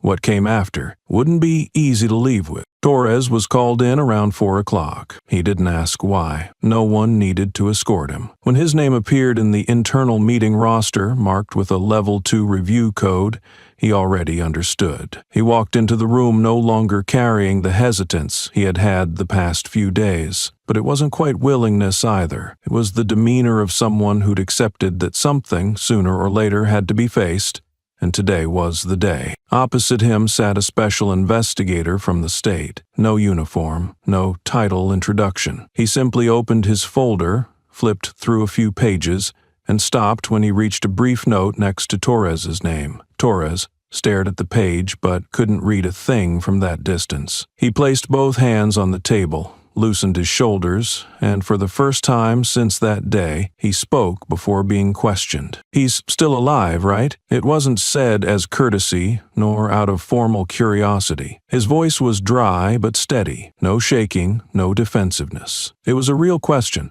from the deepest place inside the silence he had carried. The investigator didn't respond. No nod, no deflection, no bureaucratic phrasing. He simply turned the small screen toward Torres and played a short video clip. No music, no captions. Just under a minute of raw footage pulled from a residential camera near the incident site. In the video, the image shook slightly but showed clearly a man named Leo in a red shirt, bare-armed, running toward a smoldering pickup truck. He slammed the window, pulled a man away from the flames, and used his jacket to stamp out the sparks, still burning on the victim's clothes. The victim's face was visible once dragged away, blackened by smoke, hair singed at the temple, wrists still cuffed. Torres didn't blink. First came stillness, then a deep inhale, his shoulders sagging forward as if a weight had just been placed on his back. His expression began to change, not from fear nor shame, but from the realization that for the first time something he wasn't sure of was now undeniable. The man he'd walked away from was still breathing, because someone without a badge had come back to pull him out. The room remained silent, the only sound the faint hum of the speakers. When the video ended, the screen went dark, reflecting Torres's face, and in that faint mirror he saw himself no longer the man from last week. That question he had asked, he realized, wasn't meant for the investigator. It was for himself, desperate, as if the man had survived, he might still have a chance, not to undo the past, but not to stay trapped inside it forever. The investigator closed the folder and looked at him without writing anything more. You want to give a statement?" Torres didn't answer right away. He straightened up, brushed his forehead with his hand, then looked directly at the man across from him. The internal affairs interview room didn't look like a standard interrogation space. No two-ways mirror, no exposed camera, no harsh light, just a sealed room with a low wooden table, soft chairs, and a flat screen set into the surface. Torres entered around 4 in the afternoon. He didn't ask why. He knew. When his name appeared under a Level 2 internal review, the message was clear. His walk wasn't hesitant, but it wasn't confident either. It was the walk of someone who had stopped avoiding something and was finally ready to face it. Across from him sat a state investigator. Plain clothes, nameless. He flipped through a folder and paused at a line. Torres, primary scene witness. Torres didn't wait for the first question. He placed his hands on the table and asked, "Is he alive?" It wasn't formality or curiosity. His voice was dry but steady, drawn from somewhere deep. The investigator didn't answer, only turned the screen to show a short video clip. In it, a man in a red shirt, Leo, ran toward a burning pickup, shattered the glass, and pulled another man from the flames. His face was blackened, hair singed, wrists still cuffed. Torres stared without blinking. At first, frozen, then a slow exhale as his body leaned forward, heavy with something more than guilt, confirmation. He had left a man breathing, and someone without a badge had gone back to save him. When the screen went dark, it showed Torres' reflection, and for the first time, he didn't look like a man from a week ago. The question hadn't been for the investigator, it had been for himself. "Do you have anything you want to say?" the investigator asked. Torres looked up. "I didn't save him. I was afraid. Not dramatic, just true. I was afraid he'd survive, afraid he'd return, afraid that if I helped, I'd be left alone. seen as the one who didn't stand with Briggs. He touched the faint burn on his wrist. I saw the fire. I knew he was still breathing, but I didn't stay. Not because he wasn't worth saving, but because I didn't think I could survive doing the right thing without support. The room stayed silent. The recorder kept spinning. The pen moved again. Investigation note: first officer to admit fearing a fellow officer more than the victim. It wasn't a confession of violence. It was a truth about complicity born of fear. The investigator looked up, less like a prosecutor, more like a man recognizing another who had just stepped out of the shadow. Anything else? Torres nodded. I don't expect forgiveness. I just want the record to finally be right. For the first time since that day, someone chose truth. Not to be safe, but because silence had already cost too much once. While news channels continued circling Carter's press conference and Senator Avery's rebuttal, a 36-page report was quietly delivered to the state governor's office via secure channel. The sender left no introduction beyond an identifier, MC702/. Its opening lines, handwritten by Miles Carter, read, "I'm not sending this to reclaim a position or declare who's right or wrong. I'm sending it because if I don't, no one will remember the people on this list once believed the law was on their side." The report listed 12 cases, including Carter's own. Each was numbered, with photos, witness notes, and red flags labeled "closed without independent investigation." 9 of the other 11 occurred within the past 4 years around Dust Plain or bordering areas, all sharing one trait. Internal reports were either closed prematurely or showed external tampering. Case 3, labeled GH, involved a 14-year-old black boy arrested for allegedly vandalizing public property, later revealed to be faint graffiti in a park bathroom. He was found hanged in his cell less than 4 hours after his arrest. His autopsy was delayed over a month, and his family was denied all information except a single form that read, "No suspicious sign." Case 5 described a Latina woman subjected to a forced search at night by 2 officers after stopping her car with stomach pain. She filed a complaint, but the case was shelved 2 weeks later due to lack of reliable witnesses. Carter attached a transcript of her recorded phone audio, nearly 12 minutes of conversation between her and an officer.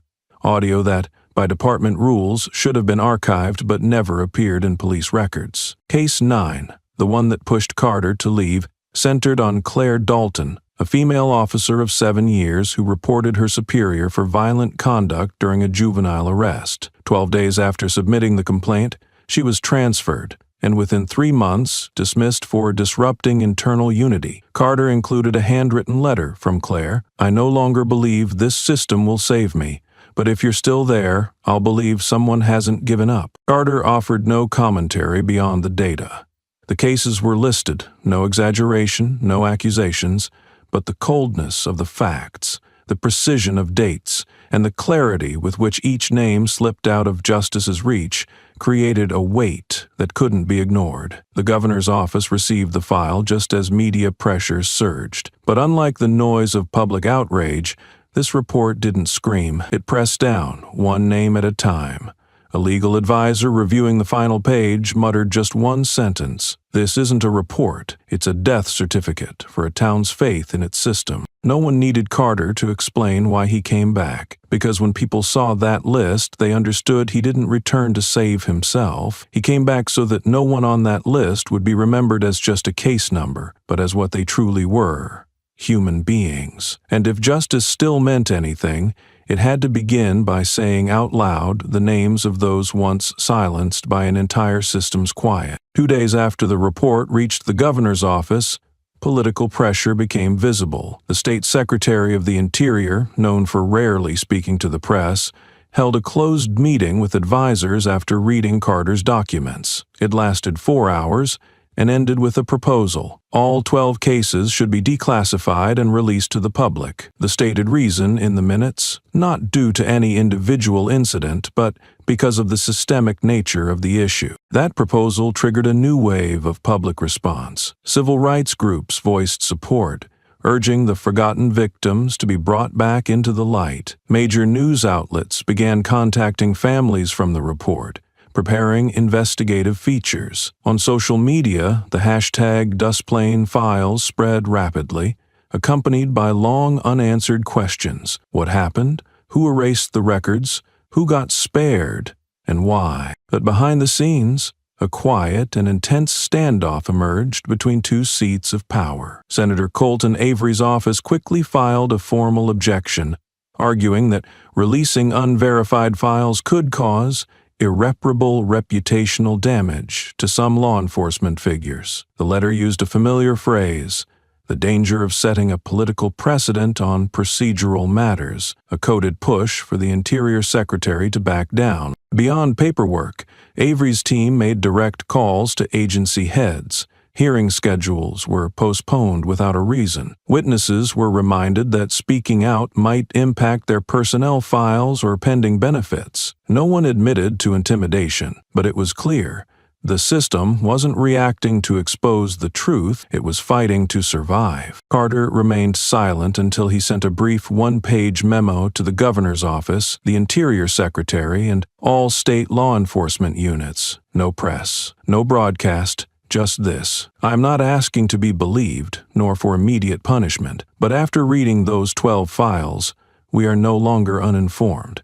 And once we know, we must choose. Disclose the truth with dignity, or I will bring all evidence before a federal hearing where the decisions are no longer yours to make. There was no signature, no threat in tone, but everyone knew if Carter escalated to the federal level, not just Avery, but the entire web of protection inside the system would be exposed where the state could no longer shield them. Because federal hearings don't just rule on actions, they examine the culture behind them. The governor's office now faced a reckoning.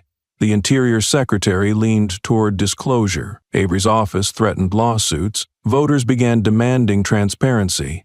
And amid it all, Carter stayed in the same quiet stance as when he first stepped into that Duskplane gas station, not loud, not rushed, but forcing an entire system to face itself, maybe for the first and last time, before it was too late. Inside the temporary hearing room set up at the Southern District headquarters, the proceedings entered their third day, with over 50 officials, attorneys, and human rights representatives in attendance. The first 2 days had focused on document reviews, law enforcement testimony, and tracing tampered records, but during the fourth session, when a man with no rank, no nameplate, and no role in command took the stand, the atmosphere shifted completely. Leo Harris, the man who had pulled Miles Carter from the flames in Duskplane, appeared as a voluntary witness, wearing a plain shirt. Carrying no notes or documents, he stepped forward when asked if he wished to speak. His expression wasn't tense, it mirrored the way he had moved at the fire scene, direct and unhesitating. "My name is Leo Harris,"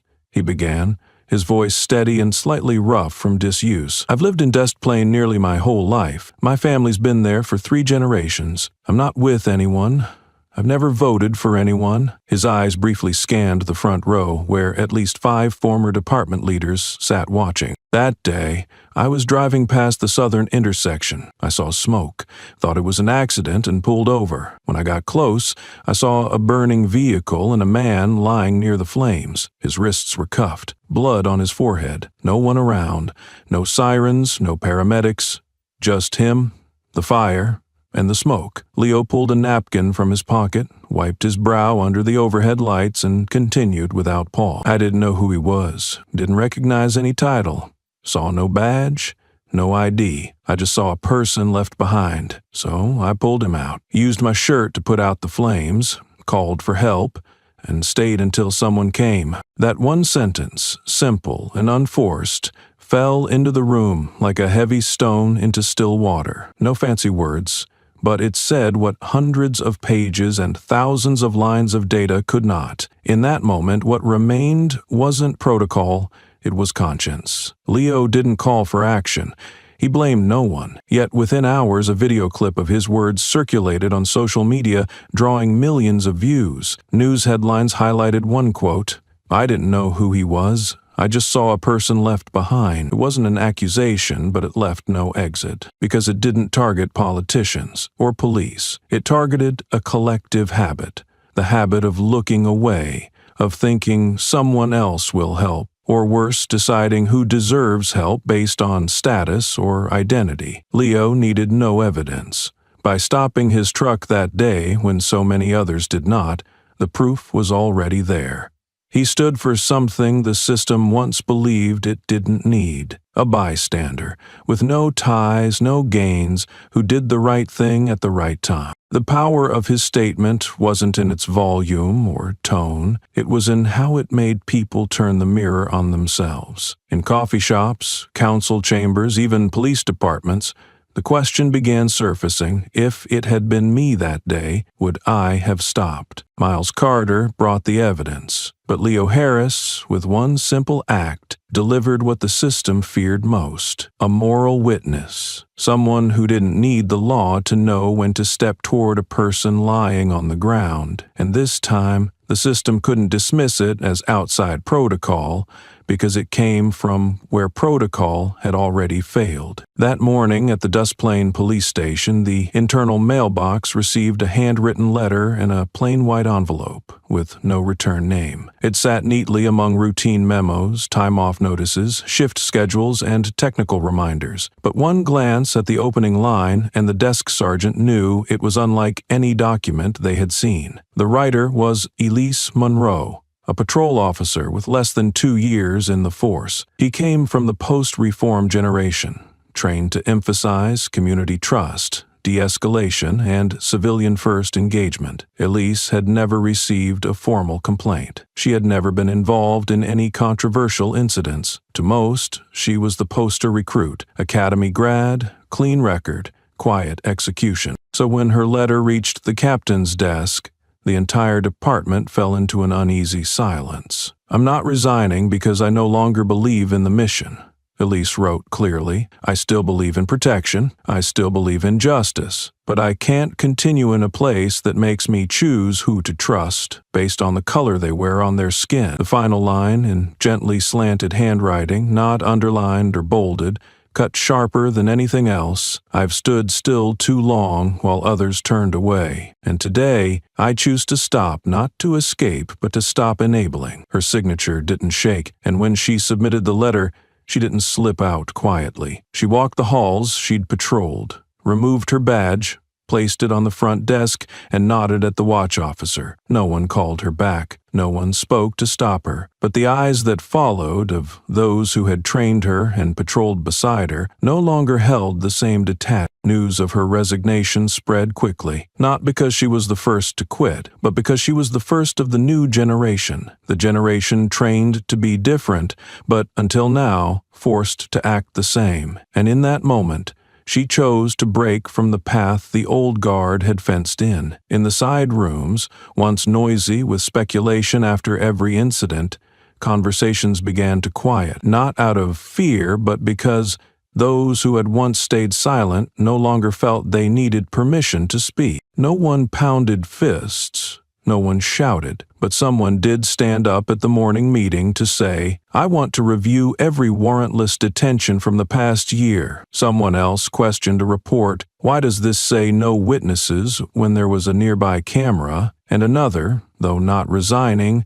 requested reassignment from a task force with known internal violations. There were no slogans, no marches, but the silence that had long insulated Des Plaines, the silence that had shielded an entire system of evasion, began to crack, quietly, through small questions, through acts that needed no audience. When asked about the internal response, a veteran officer said in a closed-door meeting, "I've never seen uprisings start with people banging on tables. I've only ever seen the young start to walk out or start to ask again, and that's enough to make the foundation shake." Miles Carter didn't send Elise a thank-you note.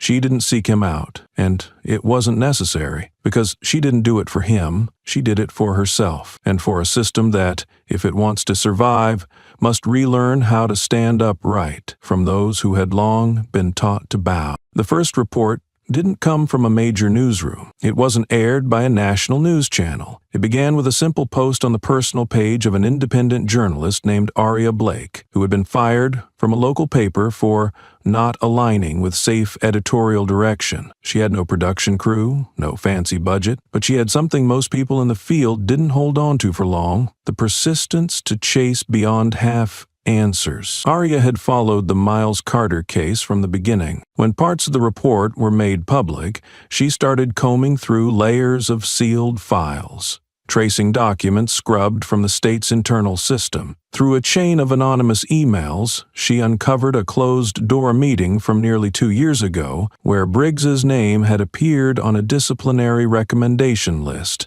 after an excessive arrest involving a young civilian who sustained no serious injury. According to the documents Aria released, the file was closed just days after a legal advisor from Senator Avery's office issued a recommendation to suspend investigation, citing a need to reassess the officer's mental state and department resources. The case was never reopened, witnesses were never called, and Briggs, who should have faced a performance review, was quietly reassigned to another district within 3 weeks. The evidence, when revealed to the public, was no longer a shock.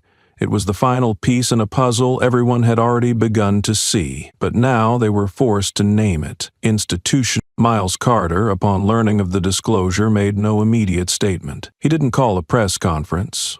He didn't lash out. Instead, he sent an official request to the State Oversight Board, asking for a public hearing, open attendance, no closed-door clauses, no off-record proceedings. But most notably, he emphasized this hearing was not to determine who was right or wrong. It was to ask one question, posed between a system and itself: why do we keep turning away? The request drew criticism. Some former law enforcement officials claimed such transparency would erode trust in the institution. Others accused Carter of turning a personal grievance into a social indictment, but those who had followed his path from the beginning understood. This wasn't retaliation. He wasn't seeking justice in the form of punishment. He was seeking the kind of justice that should have always existed: transparent, accountable, and unflinching. A hearing not to bring anyone down, but to illuminate a truth larger than any one name, that for years the system had trained itself to look away from what it found inconvenient to confront. Once the hearing was approved, sector leaders, oversight officers, former deputies, and even civilians began registering to attend. Not to watch someone fall, but because for the first time there was an official space to ask, how much have we ignored simply because we didn't think it was our place? For Aria, the post that started it all became the lead-in to an investigative series shared millions of times. But for Carter, it wasn't a victory. It was a turning point. Because if someone once handcuffed, once left to burn in the street, returned, not to accuse but to ask a question the system could no longer ignore, then the point wasn't whether he'd won. It was how many others had fallen. And no one ever looked back. That question, at the upcoming open hearing, would come without a gavel or opening bell, just rows of chairs already arranged. And if the system had enough courage to sit down for the first time in years, it might finally hear the silence it had authored for so long. The open hearing was held in the afternoon inside an old chamber at the state's administrative center, once used for budget meetings and community planning sessions. That day there were no banners, no slogans, no heavy security. Just semicircles of chairs, lights dimmed just enough for faces to be seen, and a line of microphones at the center where anyone, at any time, could step forward and speak. Miles Carter arrived early and sat quietly in the third row. He didn't approach the podium or draw attention to himself. This wasn't a press conference, it was a public hearing, fully recorded and archived. One by one, people stepped forward to speak. Former officers, victims' relatives, and young civil servants standing at the edge of difficult choices. No one raised their voice, but each testimony slowly chipped away at the silence the system had depended on for years. Then, an older man walked to the microphone and asked a single question. If Mr. Carter had died that day, would anyone have been held accountable? He didn't elaborate. He didn't point fingers. He simply asked, then waited. The room froze. No one replied. Not the officers, not the politicians, not the board, and in that silence, the truth landed heavier than any official statement ever could. In the back, a woman quietly set her badge in her lap. A lawyer stopped writing. A retired officer looked down and clenched his fists. Carter remained seated, watching, and nodded as the man returned to his chair. There was no applause, but many in the room bowed their heads. Not out of defeat, but because the weight of what had been ignored for so long had finally found words. That one question turned the entire hearing. It wasn't about blame, it was about presence. Had Carter not survived, the story would have died with him. No report, no questions, no one held to account. It would have been filed away as no witnesses, insufficient evidence. The system wasn't built to act unless forced to, and Carter had forced it by surviving. For Carter, no confession was needed, just that the silence had finally been broken, not by outrage, not by force, but by a question so simple the system couldn't escape it. What would you have done if he hadn't made it? And in that moment, the room stopped being just a room. It became a mirror. Senator Colton Avery's press conference was meticulously staged, held at noon in a downtown state facility. The setup was designed to project authority, spotlights from 3 angles, a branded backdrop, and a selected press pool seated in neat rows. Avery stood flanked by legal and media advisors, all wearing gray suits and tight expressions, determined to push back against the momentum sparked by recent events. Avery began with broad warnings about unauthorized investigations, eroding trust in law enforcement, and unverified individuals shaping public opinion. He eventually turned to the matter directly, saying, "We cannot allow anyone, regardless of past rank, to act without legal mandate. This sets a dangerous precedent." He added, "We respect emotion, but structure must prevail. No one is above the law." For a few hours, media outlets reported the event as a counteroffensive. Some quoted Avery's statement, "No one has the right to rewrite history because they feel ignored." But minutes after the press conference ended, an unexpected statement arrived from the Federal Executive Veterans Coalition. It confirmed that Miles Carter had served as Director of Strategic Security for the Southern Region from the year 2016 to 2021. The coalition listed Carter's contributions: reforming misconduct protocols, launching oversight systems, and piloting programs that lowered civilian complaints. Their message was pointed: we do not engage in politics, but we cannot stay silent while someone who protected order is accused of undermining it by those who let the system rot. Avery's attempt to regain control backfired. News outlets revised headlines. Focus shifted from Carter as a survivor to Carter as a former federal official wrongfully silenced. And the real question emerged: if someone like him was pushed out, who exactly is the system built to protect? The answer, even before it was spoken, had already revealed itself. In the imbalance of a system now forced to reckon with the very foundation it once built. News of Miles Carter's former titles spread like a spark tossed into the haze covering the institution.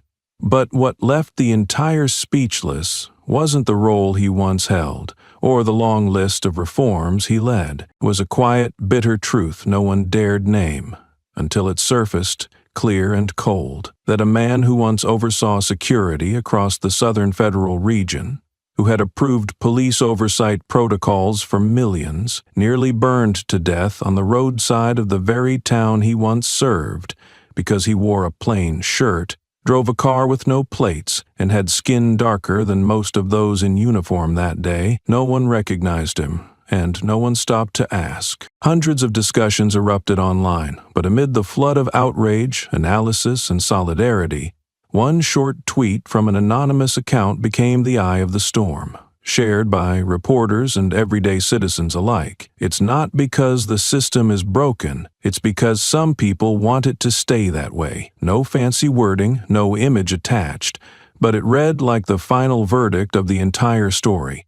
A sharp indictment of everyone who ever hid behind excuses like, the system's overwhelmed, protocols take time, or just a procedural misstep, because Carter wasn't a stranger, he wasn't a drifter, and he certainly wasn't unknown to the very people who had once signed off on law enforcement budgets statewide. But the truth is, without that camera, without Leo, without the courage to return, his name might have vanished quietly, with no funeral, no memorial, simply because that day he wore no badge, and his skin was darker than what people were used to seeing. Many who once deflected fell silent, not because they had changed, but because they had no rational defense against one painful fact. The system doesn't see a person by their truth, but by how they're presented. And when that presentation doesn't fit a silent expectation, anyone, no matter who they once were, can be discarded. News anchors began citing that tweet as a subtitle.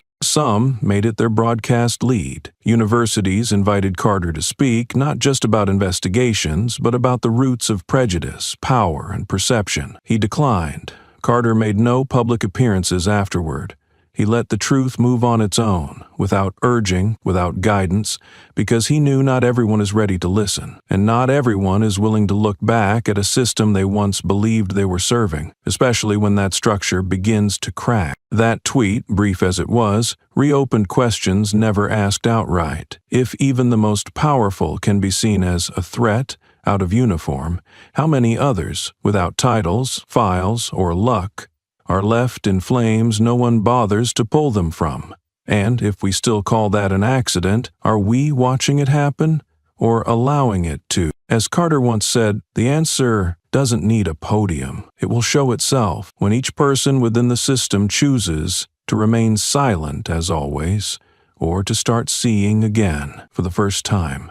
Not because someone told them to, but because if not, the next loss might not just be one man left burning on the roadside. It might be a society forgetting what it lost, and when it began to forget. As public outrage shifted toward demands for accountability, the system was forced to act. Within 2 weeks of the veterans' confirmation of Miles Carter's role, the State Oversight Office completed a 10-day review into the interference surrounding his case. Colton Avery, long considered untouchable in Dust Plain politics, avoided criminal charges. His name appeared on no direct orders. His instructions were funneled through aides, shielding him legally. But that, precisely, was the issue.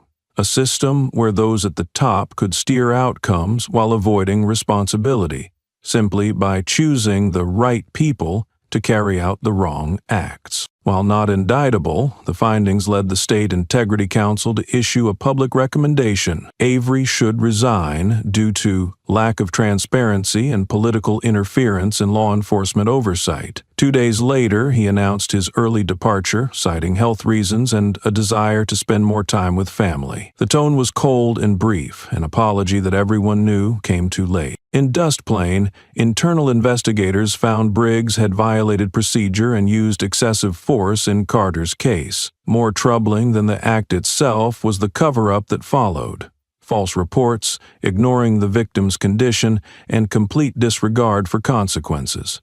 Briggs was suspended indefinitely without pay, pending federal review. His supporters went silent. Even the neutral ones began to admit the problem wasn't just what he did, it was how often he'd been allowed to do it, without question. Torres, though complicit by silence, was treated differently. He hadn't caused harm and cooperated fully, voluntarily admitting his fear. That honesty, rare in a culture of silence, became a starting point. He wasn't reinstated as an officer, but was reassigned to the civilian division to handle community complaints. It wasn't a reward, it was a reckoning. If fear once held him back, now he'd face those harmed by it, not to apologize, but to learn how to prevent it from happening again. None of the decisions brought celebration. There were no heroes, no parades, but for once the system didn't look away. Carter offered no comment on Avery's fall. Briggs's suspension or Torres's reassignment. He didn't need to. This time,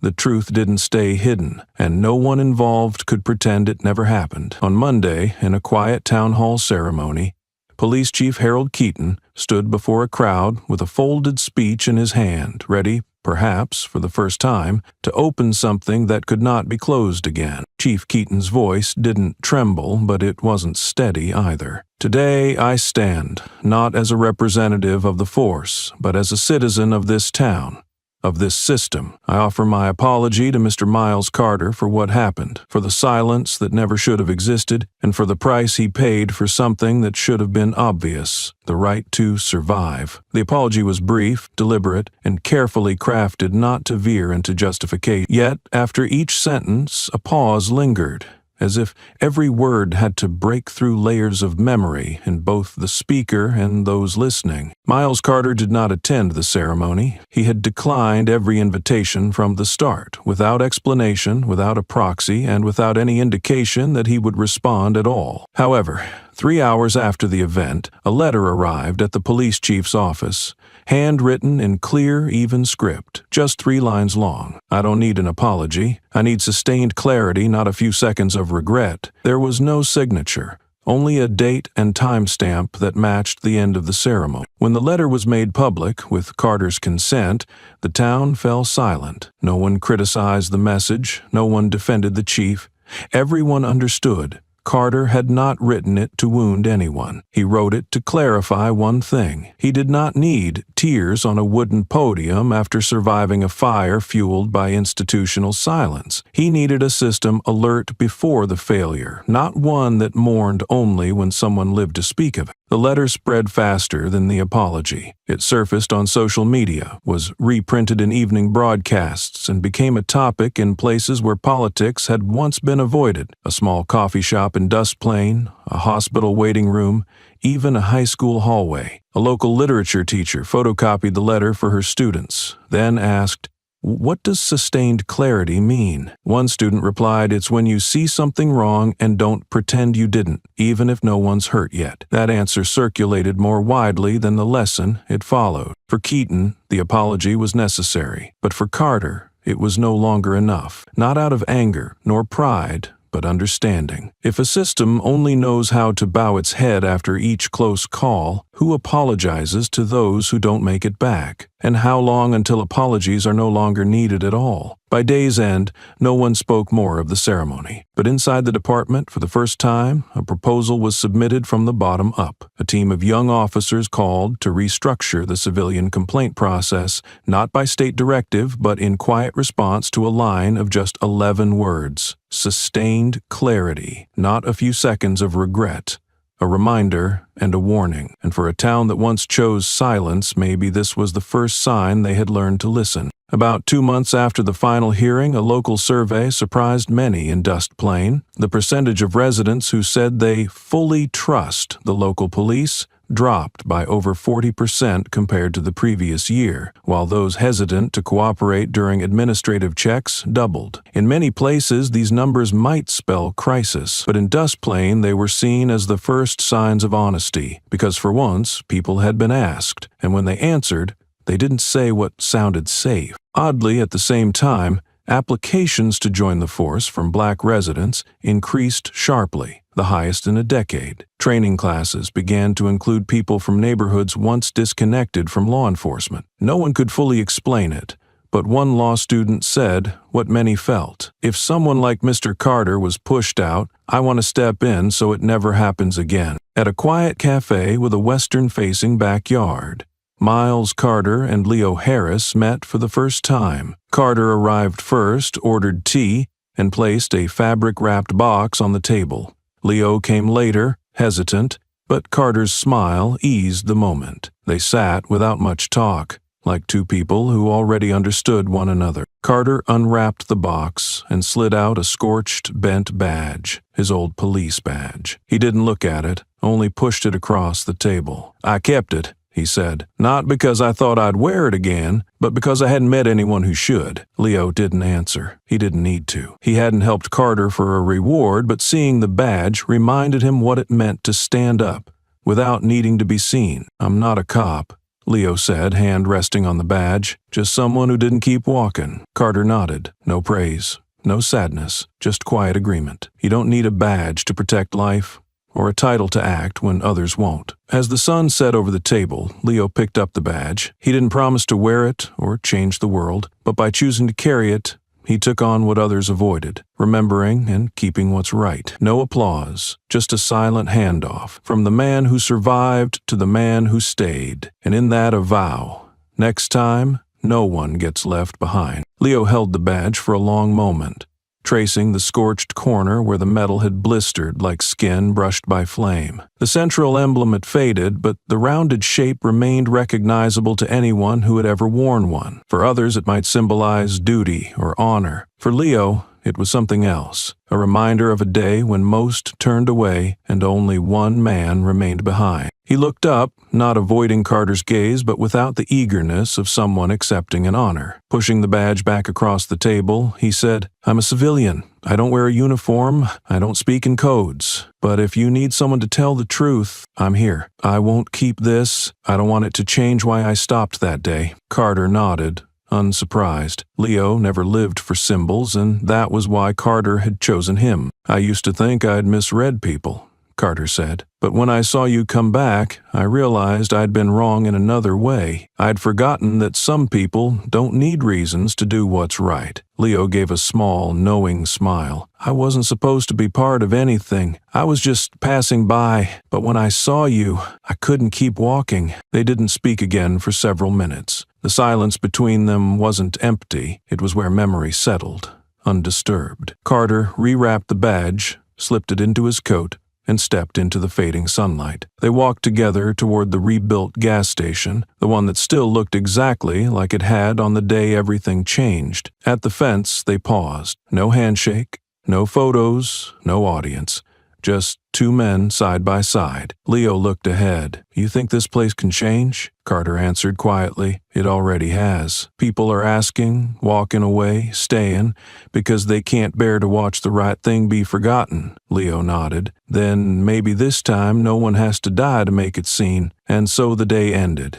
No headlines, no fanfare, just two men standing, not for anyone, but for the quiet, steady courage the world once called ordinary, and might now, finally, remember. That morning in Dust Plain looked like any other. A light mist hung over low wooden roofs, cobbled streets carried shadows from leaning trees, and the hum from the riverside mill echoed like the steady breath of a town slipping back into routine. But within that normalcy, a quiet departure took place. No send-off, no announcement, just absence. Miles Carter stepped out of a second-floor room above the old post office. He carried two small bags, no suitcase, no letter of invitation, and no company. He walked to the outer bus stop, where the only route passed through Dust Plain on Mondays, Wednesdays, and Saturdays. No one recognized him. No one needed to. Because if there was one thing Carter had never needed from this town, it was acknowledgement. The bus driver asked just one question. "Where to, friend?" Carter answered with a faint smile, eyes forward. "Just continuing."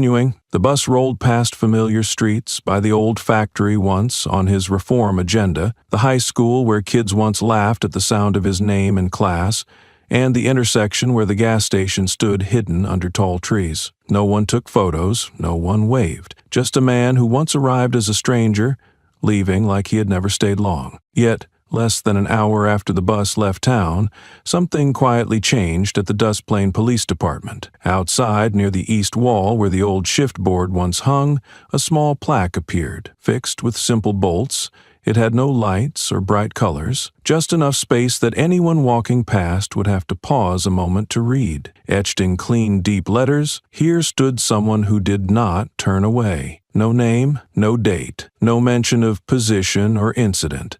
Just one line, still and clear as the man it recalled. When news of the plaque spread, people speculated. Leo, maybe. Torres, perhaps. Some joked that Carter himself left it before boarding the bus. But no one ever confirmed it. And oddly, no one tried to remove it. No rules were cited. No one called it unauthorized. Somehow, silently, Everyone agreed it belonged there. As recruits passed it daily, they barely noticed. But those who had stayed longer, those who once sat silently in meetings and signed vague reports, looked more closely. Some paused, a few removed their hats. In every glance there was a different kind of acknowledgement, not spoken, but unmistakable. Carter left no final report, no closing statement. He just left as he had once returned, on time, for no one, and without needing to be seen. But unlike 2 years ago, the town didn't let him disappear into memory. There was no broadcast, no monument, just a plaque right where every officer must pass, and in that moment remember a man. Not because he was chief, but because he didn't turn away. And from that, the story no longer needed an ending. It lived in that single sentence, a direction for anyone who wears a badge or simply walks by. If one man once stood long enough not to look away, there's no excuse for others to keep walking like they saw nothing at all. That afternoon, Dust Plains' sky turned the soft amber hue that marked early autumn. Leaves drifted along the sidewalks, and a gentle breeze stirred the trees lining the police headquarters. A group of school children passed the municipal center, jackets tied around their waists, laughter mingling with talk of the upcoming Friday quiz.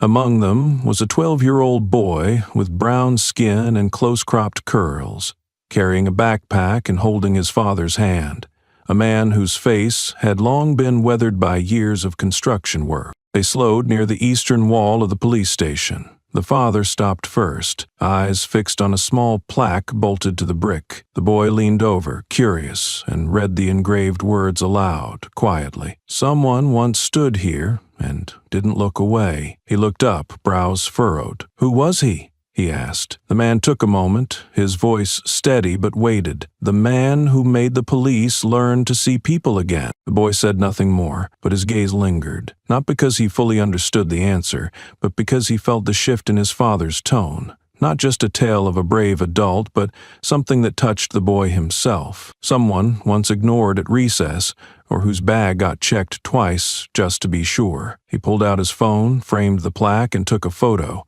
No filters, no edits, no caption. Just a plain image of an unnoticed plaque on a worn-down wall. That night, he posted it with one line: a working-class black kid standing in front of a quiet plaque and believing, for once, that he isn't invisible. Within hours, the post spread. No campaign, no call to action, no trending hashtags.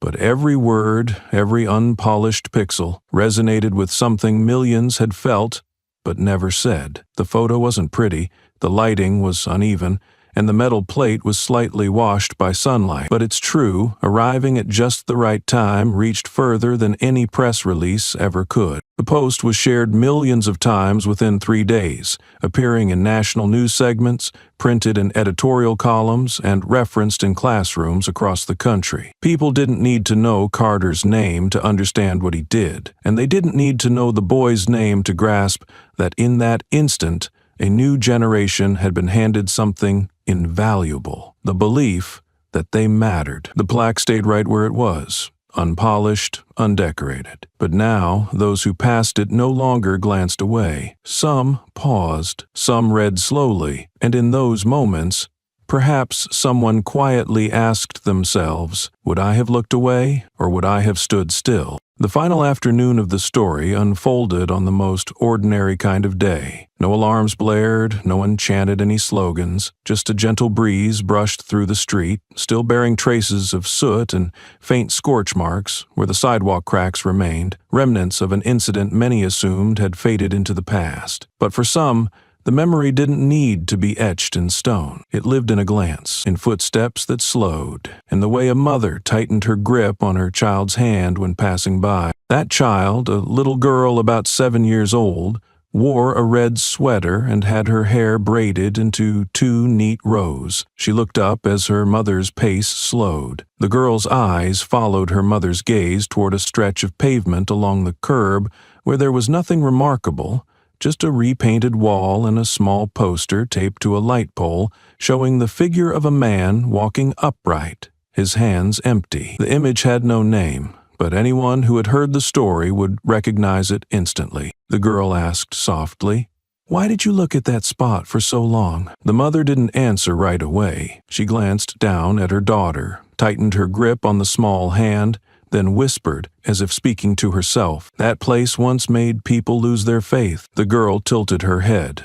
Her eyes weren't fearful, only filled with the pure curiosity of someone not yet shaped by bias. "And now?" The mother didn't respond with an explanation. She didn't mention Carter's name or investigations or recite details of hearings and the handshakes that never happened. She simply said, gently, just loud enough for her daughter to hear, and for any passerby who paused to understand, "Now, that place reminds me that sometimes one person is enough to make something wrong stop." The child nodded, then looked back one more time, as if trying to remember something she might recount years later to someone else. No camera captured that moment, no reporter waited nearby, no one rushed over to ask for a comment, and that's exactly what made it real. It wasn't a staged scene, it was the true legacy of one man. Not written in reports, but instilled in a town's new habit, the habit of slowing down, to look more closely. The story of Miles Carter began as a small tear in the smooth fabric of a community. A black man driving a pickup into a town used to familiar faces holding power, a man with no name tag, no opening explanation, and no effort to convince anyone of who he was. And then, when attacked, abandoned, and nearly killed in the middle of the street, he didn't respond with fury. He responded by surviving, by coming back, by making it impossible for the system to pretend it hadn't seen. Carter didn't take anyone down. He didn't elevate himself either. He simply stood there, recounting what had happened without exaggeration, without softening his voice. And in that quiet steadiness, he made those who once turned away bow their heads, not out of fear but of shame, not because of the law, but because for the first time they saw themselves. After him, some spoke up, some resigned, some chose to relearn what it meant to serve and protect, and some, like Elise Monroe, like Leo Harris, like the boy who once photographed a small metal plaque, chose to carry on, not through titles but through awareness. They didn't declare revolutions, but they refused to stay silent. And they refused to move forward if it meant leaving someone behind. And then, when the spotlight dimmed, when the noise of the media faded, Carter left, just as he had arrived. No announcement, no press conference, no one to see him off. But when he walked away, the town had shifted in a way that needed no explanation. Because now, every time someone passes the police station, their eyes instinctively turn toward that small plaque on the building's side, where a single line is engraved. Here, there was once someone who didn't look away. The story ends the way it began, not needing to know who he was, only knowing that after him, silence wasn't frightening anymore, because it had been replaced by a glance, by a question, by a whisper between mother and child, and by the belief that if someone once stood still at the right moment, then maybe those who come after will no longer turn away. In a town once accustomed to silence, certain things had begun to shift, not through slogans or chants, but through slower glances and footsteps pausing along familiar paths. No one needed to repeat his name every day, but still the story was passed on, to children, to friends, to recruits just donning their first uniforms, as a gentle reminder there was once a man who stood still when everyone else chose to look away. And from that simple act of staying, a new generation learned how to ask questions, learned how not to shut their eyes to what was wrong, learned not to wait for permission to speak up. The story ends the way it should, not with monuments meant to preserve memory, but through the quiet shifts that carry real change. Changes that bear no single name, but live on in the way people begin to see each other, not through titles or uniforms, but through the person underneath. No grand tribute was needed, no statue was raised, but somehow, what mattered remained. It lingered in the way someone chose to stop and look, in the way a child listened when their parent told the story, in the way a town once silent began to hum with small acts of conscience. And maybe, just maybe, that is enough.